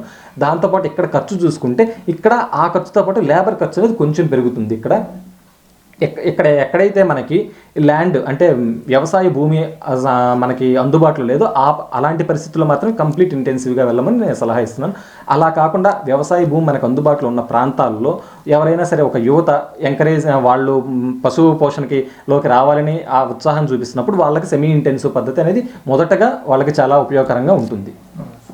సార్ ఇప్పుడు ప్రోటీన్లు, కార్బోహైడ్రేట్స్, న్యూట్రియంట్స్ అదే ప్రోటీన్స్ రావడానికి మంచి ఆహారం ఏమన్నా సూచించగలరా? తప్పకుండా అండి. ప్రోటీన్స్ ఉన్న ఆహారం అంటే మార్కెట్లో బయట దొరికే దానాలను పక్కన పెడితే ప్రోటీన్లు అంటే మాంసకృత్తులు అధికంగా కావాలి అనుకున్నప్పుడు మనం ఎక్కువగా నూనె తీసిన చెక్కలు అంటుంటారు. ఇప్పుడు వేరుశెనగ చెక్క అంటారు. వేరుశెనగ చెక్కలో వేరుశెనగలో దాదాపు 25% ప్రోటీన్స్ పచ్చి వేరుశెనగ గింజల్లో మనకు ఉంటాయి. కాకపోతే అదే పచ్చి వేరుశెనగ గింజల్ని గానుగులో ఆడించి వాటి నుంచి నూనె అనేది అంటే క్రొవ్వు పదార్థాన్ని బయటికి తీసిన తర్వాత మనకి మిగిలిపోయి ఉండే పిప్పిలో దాదాపుగా 40 నుంచి 45% అనేది మాంసకృత్తులు ఉంటాయి. అది చాలా బలవర్ధకమైన ఆహారం పొట్టేళ్ల విషయంలో మాత్రం. దీంతో పాటు ఇంకా చాలా రకాల నూనె తీసిన చెక్కలు మనం వాడుకుంటూ ఉంటాం. ఉదాహరణకు పత్తి చెక్క, పత్తి గింజల నుంచి నూనె తీసిన తర్వాత మిగిలిపోయే వేస్ట్ను కూడా మనం పత్తి చెక్క కింద కూడా వాడుకొని మనం దాంట్లో కూడా దాదాపుగా 40-45% అనేది మాంసకృత్తులో అబ్జర్వ్ చేస్తాం. కాకపోతే పత్తి చెక్కలో ఈ వేరుశనగ చెక్కతో పోల్చి చూసినప్పుడు ఫైబర్ అంటే పీచు పదార్థం అధికంగా ఉండడం వల్ల అది పొట్టేళ్ల కన్నా గేదెల్లో మనకి ఎక్కువగా ఉపయోగపడుతుంది. గేదెల్లో పాలల్లో శాతం రావడానికి అది ఎక్కువగా ఉపయోగపడుతుంది. కాబట్టి పొట్టేళ్లలో ఎక్కువగా మనకు వేరుశనగ చెక్క కానీ, తర్వాత ఒకవేళ తినగలిగితే మస్టర్డ్ అంటే ఆవ చెక్క కానీ, వీటిని ఎక్కువగా వాడుకోవచ్చు. డాక్టర్ గారు, మీరు ఇప్పుడు తక్కువ ఖర్చుతోటి ఎక్కువ ఆదాయం కలిగించే ఆహార పద్ధతులు, అది కేవలంగా మీరు న్యూట్రిషన్ స్పెషలైజేషన్ కాబట్టి అడుగుతున్నాను. అలాగా దానికి యువతకు మీరు ఏమన్నా సందేశం ఇవ్వగలరా, రైతులకు కానీ యువతకు కానీ? ఓకే, ఇప్పుడు తక్కువ ఖర్చుతోటి ఆహారాన్ని ఎక్కువ లాభం పొందాలంటే మనం ఇందాక చెప్పినట్టు పొట్టేళ్లలో అయితే మాత్రం యావరేజ్ డైలీ అనేదాన్ని ఎక్కువగా అంటే ఎంత వీలైతే అంత ఎక్కువగా మనం అనేది తీసుకెళ్లాల్సి ఉంటుంది, తక్కువ ఖర్చుతో ఎక్కువగా. అంటే ఈ ప్రాంతంలో మనం తక్కువగా చూసుకోవాల్సింది అంటే దానా విషయంలో మనం ఇక్కడ ఎక్కువ ఖర్చు అనేది మనకి ఎక్కువగా రైతులు అనేదాన్ని ఎక్కువ కష్టంగా ఫీల్ అవుతూ ఉంటారు. వాళ్ళ తక్కువ ఖర్చుతో దానా ప్రిపేర్ చేసుకోవడానికి వాళ్ళు లోకల్గా అంటే వాళ్ళకి ప్రాంతీయంగా దొరికే ఏవైతే ఆహార పదార్థాలు లేకపోతే ప్రాంతీయంగా దొరికే ఏవైతే పదార్థాలు ముడి పదార్థాలు ఉంటాయి వాటితోటి వాళ్ళు తక్కువ ఖర్చుతోటి దానా అనేది సొంతంగా తయారు చేసుకున్నప్పుడు వాళ్ళకి దానా ఖర్చు అనేది దాదాపు అంటే మంచి ఖరీదైన దానానే వాళ్ళు తక్కువ ఖర్చుతోటి వాళ్ళు వాళ్ళ ఇంటి వద్దనే చేసుకోవడానికి అవకాశం ఉంటుంది. దానికోసం ఉదాహరణకు ఇప్పుడు ఖరీదైన దానాలో వాడే వేరుశనగ చెక్క ప్లేస్లో వాళ్ళు తక్కువ ఖర్చుకు దొరికే ప్రొద్దుతిరుగుడు చెక్క కానీ లేదంటే పత్తి చెక్క కానీ వాడుకోవచ్చు. అలాగనే ఎక్కువ ఖర్చు ఉండే మనకి జొన్నలు వీటి ప్లేస్లో అంటే రైతులు ఎక్కువ మంది పొట్టేళ్ల ప్రాంతంలో ఉండే రైతులు ఎక్కువగా జొన్నల మీదే మక్కువ చూపుతుంటారు. కానీ జొన్నలు ఎంతైతే శక్తిని దాంట్లో మాంసకృత్తుల్ని పిండి పదార్థాన్ని అందిస్తాయో అంతకన్నా 1% ఎక్కువగానే మొక్కజొన్న అనేది మనకి పశువుకి అందిస్తాయి. కాబట్టి రైతులు కూడా జొన్నల ప్లేస్లో మొక్కజొన్నను ఎక్కువ వాడుకోవడము ఇలా చేయడం వల్ల ఏమవుతుందంటే దాణా ఖర్చు అనేది విపరీతంగా తగ్గిపోతుంది. దాంతోపాటు తక్కువ ఖర్చుతోటి మినరల్ మిక్చర్స్ కానీ లేకపోతే అలాంటివి కూడా వాళ్ళు ఇంటి వద్దనే చేసుకోవచ్చు. అంటే కాల్షియం కార్బోనేట్ లాంటి ముడి పదార్థాలు వాళ్ళకి అందుబాటులోనే ఉంటాయి. వీటితోటి వాళ్ళు సొంతంగా మినరల్ మిక్చర్ చేసుకొని లేదంటే సొంతంగా దాణా ఎప్పుడైతే తయారు చేసుకుంటారో వాళ్ళకప్పుడు తక్కువ ఖర్చుతోటి ఎక్కువ లాభాన్ని పొందడానికి అవకాశం ఉంటుంది. దాంతోపాటు వాళ్ళు వాళ్ళ దగ్గర పెంచుకునే పశుగ్రాసం ఏదైతే పెంచుతూ ఉంటారో దాంట్లో అంటే ఒక ప్రాంతంలో అధిక పోషకాలు ఇచ్చే పంటల్ని అంటే ఉదాహరణకు సూపర్ నేపియర్ అనే పంట తీసుకున్నామంటే ఆ సూపర్ నేపియర్ అనే పంటలో దాదాపుగా 16 వరకు పచ్చి మేతలో దాదాపు 16% వరకు మాంసకృతులు అనేది ఉంటాయి అన్నమాట. కాబట్టి మనం అలాంటి అధిక దిగుబడితో పాటు అధిక పోషక విలువలు ఉన్న పంటల్ని వేసి వాటికి పశువులకు మేపడం ద్వారా వాళ్ళు తక్కువ ఖర్చుతోటి అధిక దిగుబడి పొందవచ్చు. వీటితో పాటుగా అధిక దిగుబడి పొందాలి అంటే మనం ఎప్పుడైతే ఎండుగడ్డి అంటే ఇప్పుడు మనకి గొర్రెలు లేదంటే సన్నజీవాల్లో వరిగడ్డి అనేది ఉండకపోవచ్చు, కానీ జొన్నగడ్డి లాంటివి ఎక్కువగా మేపుతూ ఉంటారు. జొన్నగడ్డి లేదంటే పశుగ్రాస్ అంటే వ్యవసాయ క్షేత్రాల్లో మిగిలిపోయిన అగ్రికల్చర్ వేస్ట్ వాటి మీద మేపుతూ ఉంటారు.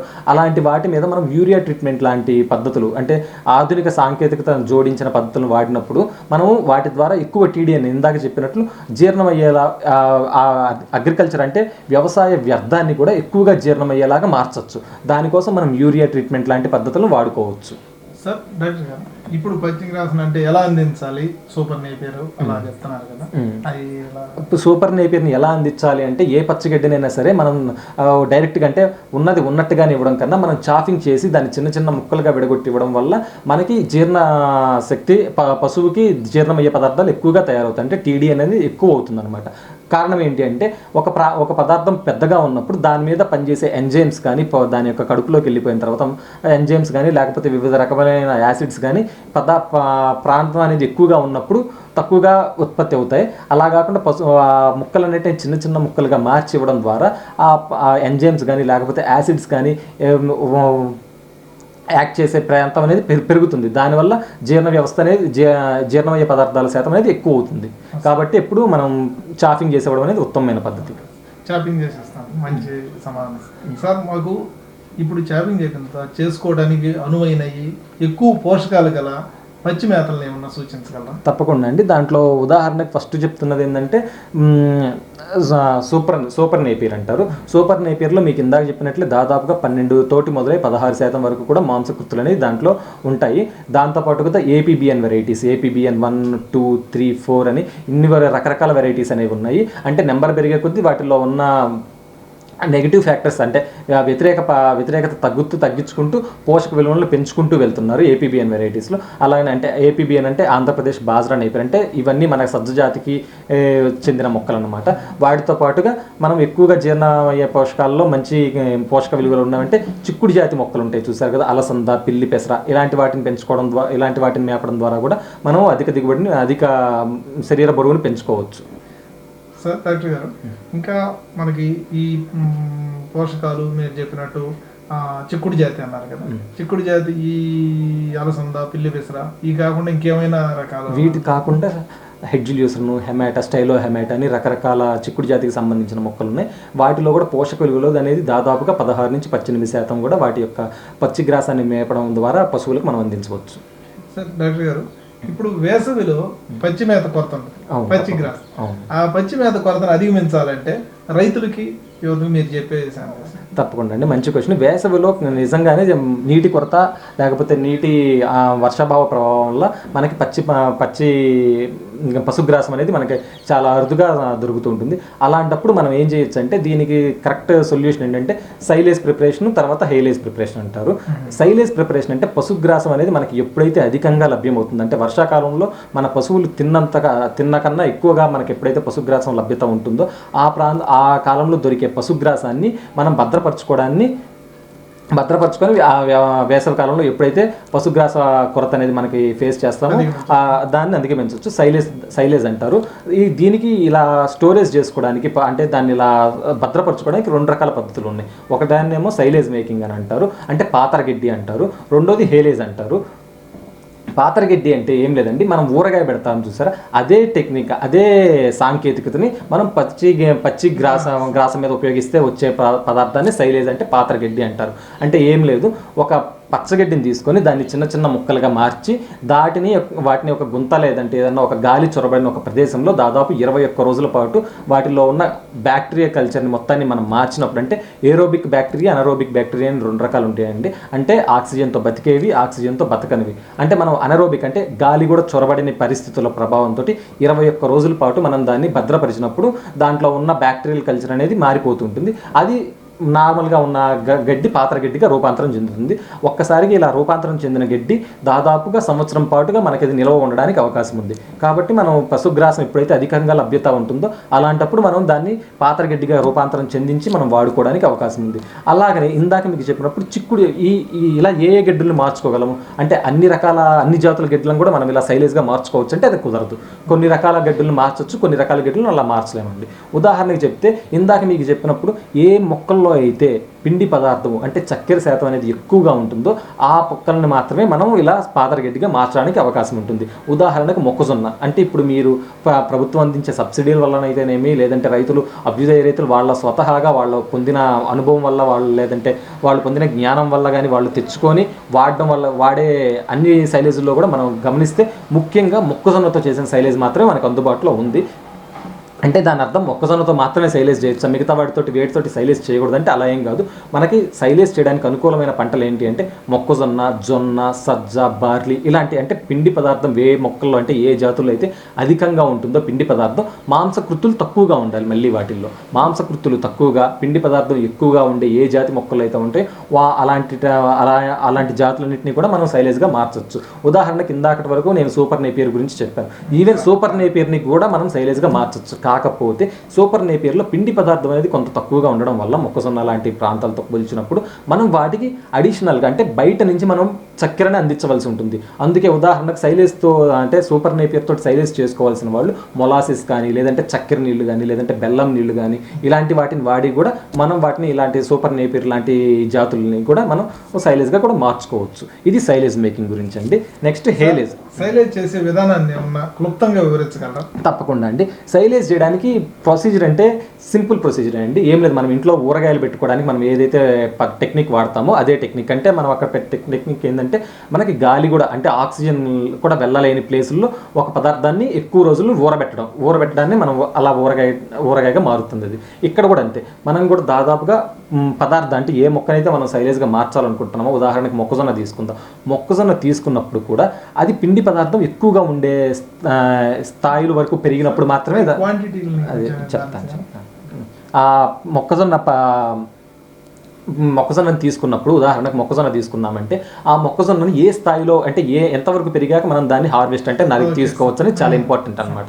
ఉదాహరణకి మొక్కజొన్న వేసిన తర్వాత వెంటనే కోసేసామనుకోండి, కోసి దాన్ని సైలేజ్గా మార్చాలంటే మనకి అంత మంచి నాణ్యమైన సైలేజ్ అనేది రాదు. ఎందుకంటే పంట పెరుగుతూ ఉన్నప్పుడు దాంట్లో మాంసకృతులు అనేది ఎక్కువగాను, పిండి పదార్థం తక్కువగాను ఉంటుంది. అలాంటప్పుడు మనకి మంచి నాణ్యమైన సైలేజ్గా అది రూపాంతరం చెందదు. అలాగనే కంకి కూడా ముదిరిపోయిన పరిస్థితుల్లో కూడా ఆ పిండి పదార్థం క్వాంటిటీ తగ్గిపోయి అక్కడ కూడా మనకి ప్రోటీన్ పెరగడానికి అవకాశం ఉంది అనమాట. అంటే దాంట్లో ఉన్న పిండి పదార్థం అనేది ఎక్కువ ఖర్చు అయిపోయి ఉంటుంది. అలాంటప్పుడు కూడా మనకి అది అలాంటి గడ్డి కూడా మనకి సైలేజ్గా మార్చడానికి పెద్దగా అనుకూలించదు అనమాట. చిరుపొట్ట అంటే పాలకంకి అంటారు. 2 వంతుల పాలకంకి, 3 వంతుల పాలకంకి అని చూస్తారు. అంటే ఉదాహరణకు ఒక కంకులు ఫామ్ అయ్యి ఏర్పడినప్పుడు మనం కంకిని మధ్యకి విరగదీసి చూసినప్పుడు దాంట్లో ఒక లైన్ కనిపిస్తుంటుంది. ఎల్లో కలర్ లైన్ అంటే పసుపుగా, ముదురు పసుపులో ఒక గీత, దానిపైన కొంచెం లేత పసుపులో ఒక గీత కనిపిస్తాయి. అది గింజకి 2 వంతులు ఉన్నప్పుడు మనం ఆ యొక్క పంటని సైలేజ్కి అనుకూలమైన పంటగా మనం వ్యవహరించవచ్చు. అంటే 2/3 మిల్క్ కార్న్ అంటారు దాన్ని. అంటే అంటే కంకి ఆ యొక్క మొక్కజొన్న గింజని 3 భాగాలు అనుకుంటే దాంట్లో 2 వంతులు పాలకంకిగా ఉన్నప్పుడు మనం దాన్ని సైలేజ్గా మార్చుకోవడానికి చాలా అనుకూలంగా ఉంటుంది. ఆ ప్రాంతంలో ఆ టైంలో మనం ఆ పంటనంతా కోసి చిన్న చిన్న ముక్కలుగా తీసుకొని ఒక పెద్ద గొయ్యిలు, అంటే సైలేజ్ ఏర్పడంలో మనకి గొయ్యి అనేది ఎక్కువగా ఎందుకు వాడుతున్నానంటే ఒక్క గొయ్యే కదండి, చాలా రకాల సైలేజెస్ ఉంటాయి. ఉదాహరణకు చెప్పాలంటే పిట్ సైలేజ్ అంటారు. పిట్ సైలేజ్ అంటే ఇప్పుడు మనం మాట్లాడుతున్నామే ఒక చిన్న గొయ్యి లాంటి దాన్ని తీసి దాంట్లో సైలేజ్ చేయడానికి పిట్ సైలేజ్ అంటారు. ఇలా కాకుండా డ్రమ్ సైలేజ్ అంటారు. డ్రమ్ అంటే ఏం లేదండి, మనం చిన్న చిన్న వాటర్ డ్రమ్స్ ఉంటాయి చూసారా, వాటిల్లో కూడా మనం సైలేజ్ చేయొచ్చు. వాటిల్లో మనం ప్లాస్టిక్ కవర్స్ తోటి కంప్లీట్గా ర్యాప్ చేసి ఏదైతే మనం ఈ పాలకంకి దశలో కోసిన మొక్కజొన్నని చిన్న చిన్న ముక్కలుగా మార్చిన మొక్కజొన్న ఉందో దాన్ని కంప్లీట్గా బాగా గట్టిగా కూరి, గాలి కూడా లేకుండా కంప్లీట్గా కూరి దాన్ని గాలి జొరబడకుండా దాదాపు 21 రోజులు మెయింటైన్ చేసుకోవచ్చు. ఇది కాకుండా టవర్ సైలో అని ఇంకో రకాలు ఉన్నాయండి. అవన్నీ మనకి ఎక్కువగా ఇండస్ట్రీస్ లెవెల్లో అంటే పరిశ్రమ లెవెల్లో ఏర్పాటు చేయాలనుకున్న వ్యక్తులు అవి ఎక్కువగా వాడుతుంటారు. రైతులకు మాత్రం ఎక్కువగా ఉపయోగపడేది పిట్ సైలో, 2 డ్రమ్ సైలో. అంటే ఈ రెండు రైతులకి అందుబాటులో ఉండడం వల్ల ఇవి 2 రకాలుగా సైలేజ్ చేయడం అనేది రైతుకి చాలా అనుకూలంగా ఉంటుంది. డ్రమ్ సైలేజ్ అంటే ఏం లేదండి, దాదాపుగా 10x10x10 సైజ్ తీసుకుంటే ఒక గుంటని, అంటే 10 అడుగుల వెడల్పు 10 అడుగుల తీసుకుంటే దాదాపుగా మనం దాంట్లో దాదాపుగా 100 టన్నుల వరకు మనం సైలేజ్ అనేది ప్రిపేర్ చేసుకోవడానికి మనకు అవకాశం అనేది ఉంటుంది. ఇది సైలేజ్ గురించి క్లుప్తంగా. ఇవి కాకుండా ఇంకా బంకర్ సైలేజ్ అని, లేదంటే టవర్ సైలేజెస్ అని ఇలా రకాలు ఉంటే అవి ఎక్కువగా పరిశ్రమల్లో ఎక్కువగా వాడుతూ ఉంటారు. కాబట్టి వాటి గురించి సార్ ఇప్పుడు డాక్టర్ దాంట్లో సైలేజ్ చేయడానికి ఏ పదార్థాలు వాడాల్సి ఉంటుంది అలా ఏమన్నా చెప్తానండి తప్పకుండా. సైలేజ్ చేయడానికి ముఖ్యంగా మనం కావాల్సింది పచ్చిగడ్డినే మనం సైలేజ్గా మారుస్తాం. దీంతో పాటుగా కొన్నిసార్లు మనం ఎక్కడైతే మనకి షుగర్ కంటెంట్ అంటే దాంట్లో పిండి పదార్థం తక్కువగా ఉంటుంది, లేదంటే చక్కెర శాతం తక్కువగా ఉంది అని అనుమానం వచ్చినప్పుడు మనం దాంట్లో మొలాసిస్ కానీ, లేదంటే యూరియా మొలాసిస్ ట్రీట్మెంట్ చేసింది కానీ, లేదంటే చక్కెర నీళ్ళు పోయొచ్చు, లేదంటే డైరెక్ట్గా బెల్లం నీళ్ళైనా మనం వాడుకోవచ్చు వీటిని కూడా. దాంతోపాటుగా కొంతమంది ఏంటంటే లైమ్ స్టోన్ అంటే సున్నం నీళ్లు కూడా జల్లడం అనేది మనకి ఆనవాయితీగా వస్తుంది. బట్ సైంటిఫికల్గా అంటే సాంకేతికపరంగా మనం మాట్లాడినప్పుడు మనం ఈ రకమైన పనులు ఏవి చేయాల్సిన అవసరమే లేదు. మనం కరెక్ట్ క్వాంటిటీ అంటే కరెక్ట్గా గ్రోత్ ఉన్న అంటే కరెక్ట్ సైజ్ అంటే పక్వానికి వచ్చిన మొక్కజొన్నని మనం సెలెక్ట్ చేసుకున్నప్పుడు, మనం ఎంచుకున్నప్పుడు దానికి కరెక్ట్గా ఇంకా మనం ఏ రకమైన కల్చర్ కానీ, కొంతమంది ఏంటంటే దాంట్లో ఆల్రెడీ బ్యాక్టీరియల్ కల్చర్ అంటే లాక్టోబాసిల్లస్ సంబంధించిన బ్యాక్టీరియల్ కల్చర్స్ని కూడా యాడ్ చేస్తూ ఉంటారు. అవేవి అవసరం లేకుండా కూడా మనం సైలేజ్ అనేది రైతు ముంగిట్లో మనం ఏర్పాటు చేసుకోవచ్చు. చాలా మంచి సందేశం ఇచ్చారు సార్. సార్ ఇప్పుడు ఇదే సైలేజ్ చేయబడిన మేత ఎంతకాలం నిల్వ ఉంటుంది? దాదాపుగా సైలేజ్ మనకి ఏర్పాటు అంటే మనం ఒక గడ్డిని మనం ఇలా పాత్రలో చేసి అంటే సైలేజ్ గడ్డిగా పాత్ర గడ్డిగా మార్చడానికి చేసిన రోజు నుంచి 21 రోజు వరకు మనకి టైం పడుతుంది. అంటే 21 రోజుల పాటు మనం దానికి ఎటువంటి పరిస్థితుల్లో కూడా గాలికి కానీ ఎక్స్పోజ్ అంటే గాలి చొరబడిన ప్లేస్లో మాత్రం దాన్ని ఉంచాల్సి వస్తుంది. గాలి, నీరు ఇలాంటి ప్లేస్లు ఏవి లేకుండా ఒక్కసారిగా అది సైలేజ్గా మారిపోయిన తర్వాత దాదాపుగా 1 సంవత్సరం పాటు అది మనకి నిల్వ ఉండడానికి అవకాశం ఉంటుంది. సంవత్సరం పాటు మనం అంటే కాకపోతే ఇక్కడ మనం చాలా జాగ్రత్త తీసుకోవాల్సిన విషయం ఏంటంటే సైలేజ్ చేసిన తర్వాత దాన్ని వాడే పద్ధతి కూడా మనం చాలా ఇంపార్టెంట్, అంటే చాలా ముఖ్యమైన పద్ధతి. అంటే సైలేజ్ చేసిన వెంటనే ఆ పిట్ ఏదైతే గుంత తీసుకున్నామో ఆ గుంతలో మనకి ఇష్టం వచ్చినట్టు ఒక సైడ్ అంటే ఒకవైపు నుంచే సైలేజ్ అంతా తీసేయడం అలాంటివి మనం ఎప్పుడు చేయకూడదు. అలా చేస్తే సైలేజ్ అనేది చాలా త్వరగా పాడైపోతుంది. 1 సంవత్సర కాలం పాటు మనం ఉత్పత్తి చేసిన సైలేజ్ గిడ్డి అంటే పాత్ర గిడ్డి అలానే నిల్వ ఉండాలి అంటే పైన లేయర్ అంటే వరుస క్రమంలో పై గడ్డిని తీసుకోవడం వాడుకోవడం, మళ్ళీ దాన్ని గాలి చొరబడకుండా దాన్ని మూసేసుకోవడం, ఇలా చేస్తూ ఉండాలి. గాలి నీరు చొరబడకుండా ఉంటే ఇలా మన దాదాపుగా సంవత్సరం కాలం పాటు దాన్ని మనం నిల్వ చేసుకోవచ్చు. సంవత్సరం రోజులు ఉంటుంది. ఓకే సార్, చాలా సంతోషం సార్. సార్ ఈ రెండో విధానం ఏదో చెప్తారా? హేలేజ్ అంటారు. ఈ హేలేజ్ హేలేజ్ అంటే మనం ఏ పంటనైతే మనం సైలేజ్గా మార్చుకోలేకపోతాం. అంటే ఇప్పుడు ఉదాహరణకు ఇందాక చెప్పాను కదా, చిక్కుడు జాతి మొక్కలు. చిక్కుడు జాతి మొక్కలు అంటే అలసంద కావచ్చు, పిల్లి పెసర కావచ్చు, లేదంటే హెడ్జీ లూసర్న్ కావచ్చు, స్టైలో హెమాటా కావచ్చు. ఈ ఏ పంటలైనా సరే చిక్కుడు జాతికి చెందిన పంట మనకి అధికంగా ఉన్నప్పుడు దాన్ని మనం నిల్వ చేసుకునే పద్ధతిని హేలేజ్ అంటారు. ఈ జాతి మొక్కల్ని మనం సైలేజ్గా అంటే ఊరబెట్టి మనం నిల్వ చేసుకోలేము. ఎందుకంటే ఈ జాతి పంటల్లో మనకి కార్బోహైడ్రేట్స్ అంటే పిండి పదార్థాలతో పోల్చి చూసినప్పుడు మాంసకృతులు అనేది ఎక్కువగా ఉంటాయి. అంటే మనకు అక్కడ ఫర్మెంటేషన్ జరగడానికి అవకాశం అనేది చాలా తక్కువగా ఉంటుంది. ఫర్మెంటేషన్ జరగలేదని అనుకున్నప్పుడు మనకు అది సైలేజ్గా మారే అవకాశం లేదు.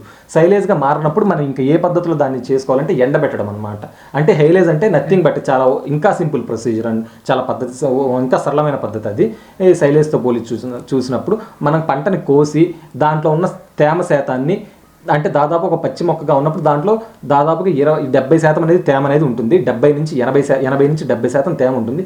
ఆ తేమ శాతాన్ని మనం దాదాపుగా 30% వరకు తగ్గించి భద్రపరచడాన్ని హేలేజ్ మేకింగ్ అంటారు. దానికి చేయవలసిన పని ఏం లేదండి. మనం ఎప్పుడైతే పంట కోస్తామో దాన్ని పంట పొలంలోనే ఆరబెట్టడం, ఎండకి ఆరబెట్టడం అంటుంటారు చూసారు కదా, సన్ డ్రైయింగ్ అంటారు.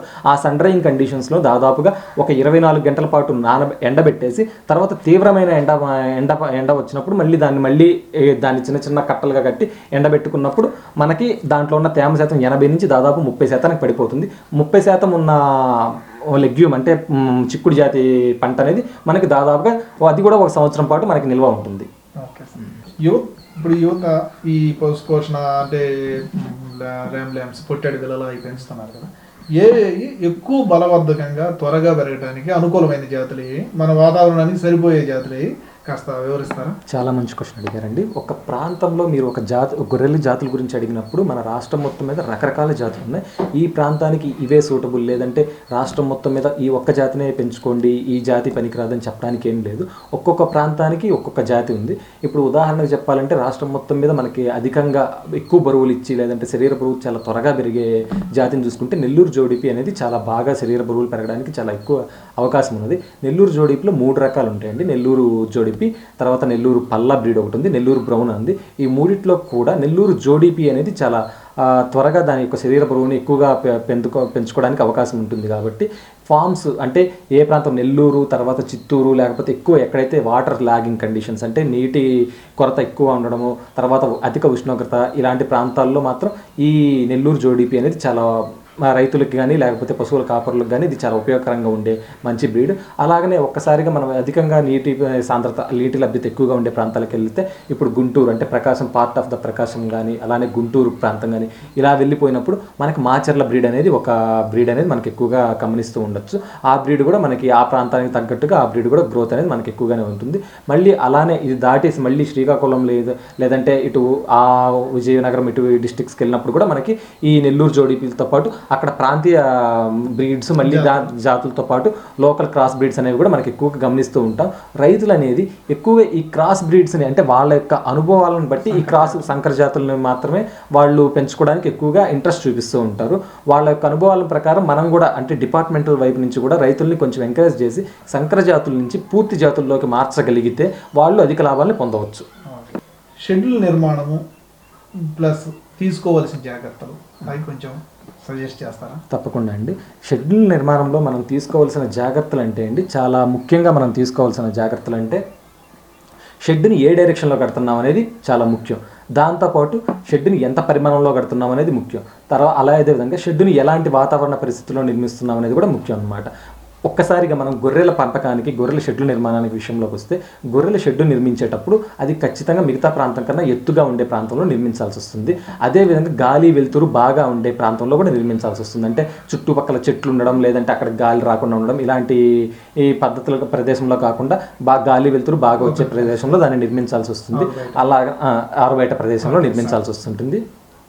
అలాగనే షెడ్ని ఎక్కువగా ఈస్ట్ వెస్ట్ డైరెక్షన్స్లో నిర్మిస్తే మన యొక్క అధిక ఉష్ణోగ్రత ఉన్న ప్రాంతాల్లో అది చాలా మంచిగా ఉంటుంది. ఎక్కువగా ఈస్ట్ వెస్ట్ అంటే తూర్పు పడమట డైరెక్షన్లో భాగంలో నిర్మిస్తే మనకి ఎక్కువగా ఎండ డైరెక్ట్గా కూడా నేరుగా లోపల ఉన్న పశువులకు తగలకుండా ఉంటుంది. కాబట్టి మన ప్రాంతాలన్నీ అధిక ఉష్ణోగ్రత ఉన్న ప్రాంతాలు కాబట్టి ఈస్ట్ వెస్ట్ డైరెక్షన్ అనేది మనం ఎక్కువగా సూచించే పద్ధతి.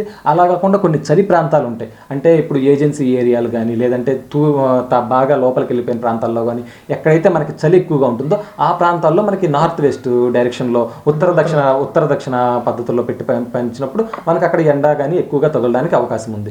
ఇది మనకి షెడ్ నిర్మాణంలో మనకి ఎక్కువ తీసుకోవాల్సిన జాగ్రత్తలు. ఒక్కసారిగా షెడ్ సైజ్ అనేది చూసుకొని వస్తే మనం ఇంటెన్సివ్ కానీ సెమీ ఇంటెన్సివ్ పద్ధతి కానీ మనం పాటించాలి అనుకున్నప్పుడు ఒక గొర్రెకి దాని యొక్క పిల్లతో సహా కలిపి 10 చదరపు అడుగుల స్థలం అనేది మనం తప్పకుండా కేటాయించాల్సి ఉంటుంది షెడ్ లోపల నిర్మాణంలో. అలా విధంగా మనం ఎన్ని పశువుల్ని లేదంటే ఎన్ని జీవాల కోసం అయితే మనం షెడ్ నిర్మిస్తున్నామో అన్ని చదరపడుగులు వచ్చేలాగా మనం దానికి లెక్క వేసుకొని దాన్ని నిర్మించుకోవాల్సి వస్తుంది. ఉదాహరణకు చెప్తా, ఒక 100 జీవాలతోటి మనం ఒక షెడ్ కట్టాలి అనుకున్నప్పుడు 100 × 10 ఒక జీవానికి దాని యొక్క పిల్లతో సహా కలిపి 10 చదరపడుగుల స్థలం అనేది సరిపోతుంది. 10 చదరపడుగులు ఇంటూ 100 జీవాలు అంటే దాదాపుగా 1000 చదరపడుగుల స్థలంలో మనం షెడ్ యొక్క నిర్మాణాన్ని చేపట్టాల్సి ఉంటుంది. ఒక్కసారి షెడ్ 1000 చదరపడుగుల దాంట్లో నిర్మించి వచ్చినప్పుడు షెడ్ మధ్య భాగంలో దాదాపుగా 12 అడుగులు ఎత్తు ఉండేలాగా మినిమం చూసుకోవాల్సి వస్తుంది. అలాగే షెడ్ చివరల భాగానికి వస్తే మినిమం 9 అడుగులు ఉండేలాగా చూసుకోవాల్సి వస్తుంది. దీనికి కారణం ఏంటంటే మనకి ఈ అర్లపొట్ట ఉన్న జంతువులన్నింటిలో కూడా మీథేన్ గ్యాస్ ఉత్పత్తి అనేది మనకి ఎక్కువగా ఉంటుంది. ఈ మీథేన్ గ్యాస్ అనేది వన్ ఆఫ్ ద హీట్ని అంటే గాలిలో ఉన్న వేడిని పట్టి ఉంచే ఒక వాయువు అనమాట. కాబట్టి ఆ వాయువు మనం తక్కువ ఎత్తులో షెడ్లు నిర్మించినప్పుడు ఏమవుతుందంటే ఈ వేడి అనేది ఎక్కువ అవుతుంది. ఆ షెడ్లో వేడి వల్ల హీట్ సమ్మర్ స్ట్రెస్ అంటారు చూసారు కదా, ఆ ఉష్ణం వల్ల వాటి యొక్క ఉత్పాదక శక్తి అనేది ఖచ్చితంగా తగ్గుతుంది. అంటే ఏవైనా సరే అది బరువు తక్కువ అవ్వడం కావచ్చు, లేకపోతే కట్టడంలో ప్రాబ్లం కావచ్చు, ఇసకపోవడం కావచ్చు, ఇలాంటి రకరకాల సమస్యలను మనం అధిగమించాలంటే ఖచ్చితంగా షెడ్ యొక్క మధ్య భాగంలో ఎత్తు 12 అడుగులు, చివరల భాగంలో 9 అడుగులు ఉండేలాగా చూసుకోవాలి. అదేవిధంగా షెడ్ చివర కూడా 2 అడుగుల ఎక్స్ట్రా లెంత్ రేకుల్ని మనం వచ్చేలాగా చేసుకుంటే వర్షపు నీరు అనేది లోపలికి రాకుండా ఉంటుంది. అలాగనే షెడ్ కట్టేటప్పుడు కూడా షెడ్ బయట ఫుట్ బాతుల్ని ఏర్పాటు చేయాల్సి వస్తుంది. ఎందుకంటే అది చాలా తక్కువ ఖర్చుతో కూడుకొని ఎక్కువ ఫలితాలను ఇచ్చే మంచి పద్ధతి అది ఫుట్ బాత్. ఎందుకంటే మనం దాదాపుగా షెడ్లో పనిచేసే ప్రతి ఒక్క వర్కర్ కూడా బయట నుంచి వస్తూ ఉంటాడు. అతనితో పాటు రకరకాల జీవాలని రకరకాల షెడ్స్ని వెళ్ళి చూసి వస్తూ ఉంటాడు. ఒక జీవానికి వచ్చిన అంటువ్యాధి అతనికి పక్క షెడ్లో ఉన్న యానిమల్స్కి తగలకూడదు అనుకుంటే ఆ ఫుట్ బాత్స్ని పెట్టి ఆ ఫుట్ బాత్స్లో పొటాషియం పర్మాంగనేట్ సొల్యూషన్ని ఏర్పాటు చేసినట్లయితే ఒక షెడ్లో ఉన్న జబ్బు ఇంకో షెడ్లోకి రాకుండా మనం కొంతవరకైనా అరికట్టడానికి అవకాశం ఉంటుంది. అలాగనే షెడ్ల నిర్మాణం విషయానికి వస్తే ఇప్పుడు ముఖ్యంగా 2 రకాల షెడ్లు అయితే ఉంటున్నాయి. ఒకటి ఫ్లాట్ గ్రౌండ్ షెడ్స్ అంటారు. ఫ్లాట్ గ్రౌండ్ షెడ్స్ అంటే ఏం లేదంటే మనకి సాధారణంగా నేల మీదనే మనం సాధారణంగా ఏర్పరచుకుంటున్నాం. ఇలా కాకుండా ఈ మధ్య కాలంలో గొర్రెల పెంపకం విషయానికి వస్తే అంటే బ్రీడింగ్ ఫార్మ్స్ కిందకు వస్తే బ్రీడింగ్ ఫార్మ్స్లో ఎక్కువగా వాటి యొక్క మలమూత్రంలో ఎక్కువగా అమ్మోనియా అనే ఒక గ్యాస్ కానీ లేకపోతే అమ్మోనియా ఒక పదార్థం ఉంటుంది. ఆ పదార్థం వల్ల అవి ఎక్కువగా వాటి యొక్క మూత్రం నుంచి వచ్చే ఆ అమ్మోనియా గ్యాస్ ఎక్కువగా వాటికి అవే పీల్చడం వల్ల ఊపిరితిత్తులకు సంబంధించిన వ్యాధులు, దాంతోపాటుగా ప్రొడక్షన్ తగ్గడము, ఇలాంటి సంబంధిత వ్యాధులు అనేది ఎక్కువగా అబ్జర్వ్ చేయడం వల్ల దీనికి సొల్యూషన్గా కొత్తగా ఈ మధ్య అభ్యుదయ రైతులు ఏర్పాటు చేసుకున్న విషయం ఏంటంటే రైజ్డ్ ప్లాట్ఫామ్స్ అంటారండి. రైజ్డ్ ప్లాట్ఫామ్స్ అంటే షెడ్ని దాదాపు 6 అడుగుల ఎత్తులో కడుతుంటారు. అంటే షెడ్ని మొత్తాన్ని కంప్లీట్గా తీసుకొని వచ్చి అంటే 12 అడుగులు ఇందాక చెప్పాను కదండి, మధ్య భాగంలో 12 అడుగులు, చివరిలో 9 అడుగులు ఉండాలి. అలానే ఉంచుతూ కింద వైపుగా 6 అడుగులు ఖాళీ ఉండేలాగా చూసుకొని దాని మీద రైజ్డ్ ప్లాట్ఫామ్ మీద జంతువుల్ని అంటే గొర్రెల్ని పెంచడం ద్వారా వాటి యొక్క మలమూత్రాలు అనేది డైరెక్ట్గా ఆ ప్లాట్ఫామ్కి పెట్టిన హోల్స్లో నుంచి కింద పడిపోతాయి. కాబట్టి వాటి వల్ల వచ్చే జబ్బులు అనేది వీటికి చాలా తక్కువగా ఉంటాయి అన్నమాట.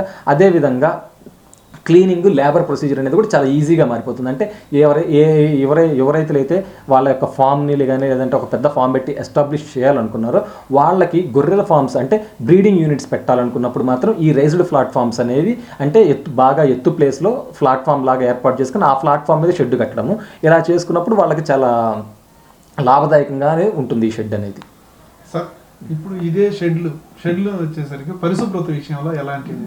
తప్పకుండా అండి. షెడ్ల పరిశుభ్రత విషయానికి వస్తే షెడ్లను దాదాపుగా సెమీ ఇంటెన్సివ్ కానీ ఇంటెన్సివ్ సిస్టంలో ఖచ్చితంగా ప్రతిరోజు షెడ్ని మినిమం ఒకసారి లేదంటే 2 సార్లు తప్పకుండా అనేది వాష్ చేయాల్సి వస్తుంది. ఈ వాష్ చేయడానికి మనం బ్లీచింగ్ పౌడర్ని కానీ లేదంటే నార్మల్ CaCO3 అంటే CaCO3 కూడా వాడుకోవచ్చు. దీంతో పాటుగా దోమల నివారణ కోసం మనం పొగ పెట్టుకోవచ్చు, వేపాకు పొగ ఇలాంటి వాటిని కూడా పెట్టుకోవచ్చు. ఇంకా కొన్నిసార్లు షెడ్లోకి యానిమల్స్ని ఇంట్రడ్యూస్ చేయడానికన్నా ముందు ఫ్యూమిగేషన్ అనేది కూడా మనం చేసుకోవచ్చు. దానికోసం మనం సింపుల్గా ఫార్మాల్డిహైడ్ అనే ద్రావణంలో పొటాషియం పర్మాంగనేట్ క్రిస్టల్స్ వేసినప్పుడు కూడా మనకి ఒక ఘాటమైన పొగ అనేది ఏర్పడుతుంది. ఆ పొగ ప్రాంతంలో మనకు ఉంచినప్పుడు అది ఫ్యూమిగేషన్ అంటారు. ఎక్కువగా ఈ ప్రాంతాన్ని ఇంతకుముందు కోళ్ళకు వాడేవాళ్ళు. ఈ మధ్యకాలంలో రైతులు దీన్ని మన గొర్రెల ఫార్మ్స్లో కూడా ఖచ్చితంగా దాన్ని తీసుకొచ్చుకొని వాళ్ళు అభ్యుదయంగా వాళ్ళ పద్ధతులను ఇక్కడ కూడా అవలంబించి మెరుగైన ఫలితాలను సాధిస్తున్నారు. సార్, మీ విలువైన సలహాలు మాకు అందించినందుకు, మా రైతులకు తెలియజేసినందుకు కృతజ్ఞతలు సార్. థ్యాంక్స్. విన్నారు కదా డాక్టర్ గారితో ముఖాముఖి కార్యక్రమం. ఇది డాక్టర్ గారు విష్ణువర్ధన్ రెడ్డి గారు MVSc గోల్డ్ మెడలిస్ట్. దానికి మనం ఎంతో విలువైన సలహాలు ఇచ్చారు. ఇక మీదట ఎవరైనా ఫాడర్ అదంటే ఈ షీప్ ఫార్మ్స్ పెట్టాలి అనుకునే యువతకి, ఇప్పుడు ఆల్రెడీ పెట్టి ఉన్న యువతకి లేదా రైతులకి ఆయన సందేశాలు చాలా విలువైనవిగా మీకు అందజేయాలి అని చెప్పేసి ఉద్దేశంతో AP6 ఛానల్ అందిస్తున్న విలువైన సమాచారం అని భావిస్తున్నాం. Okay, thank you.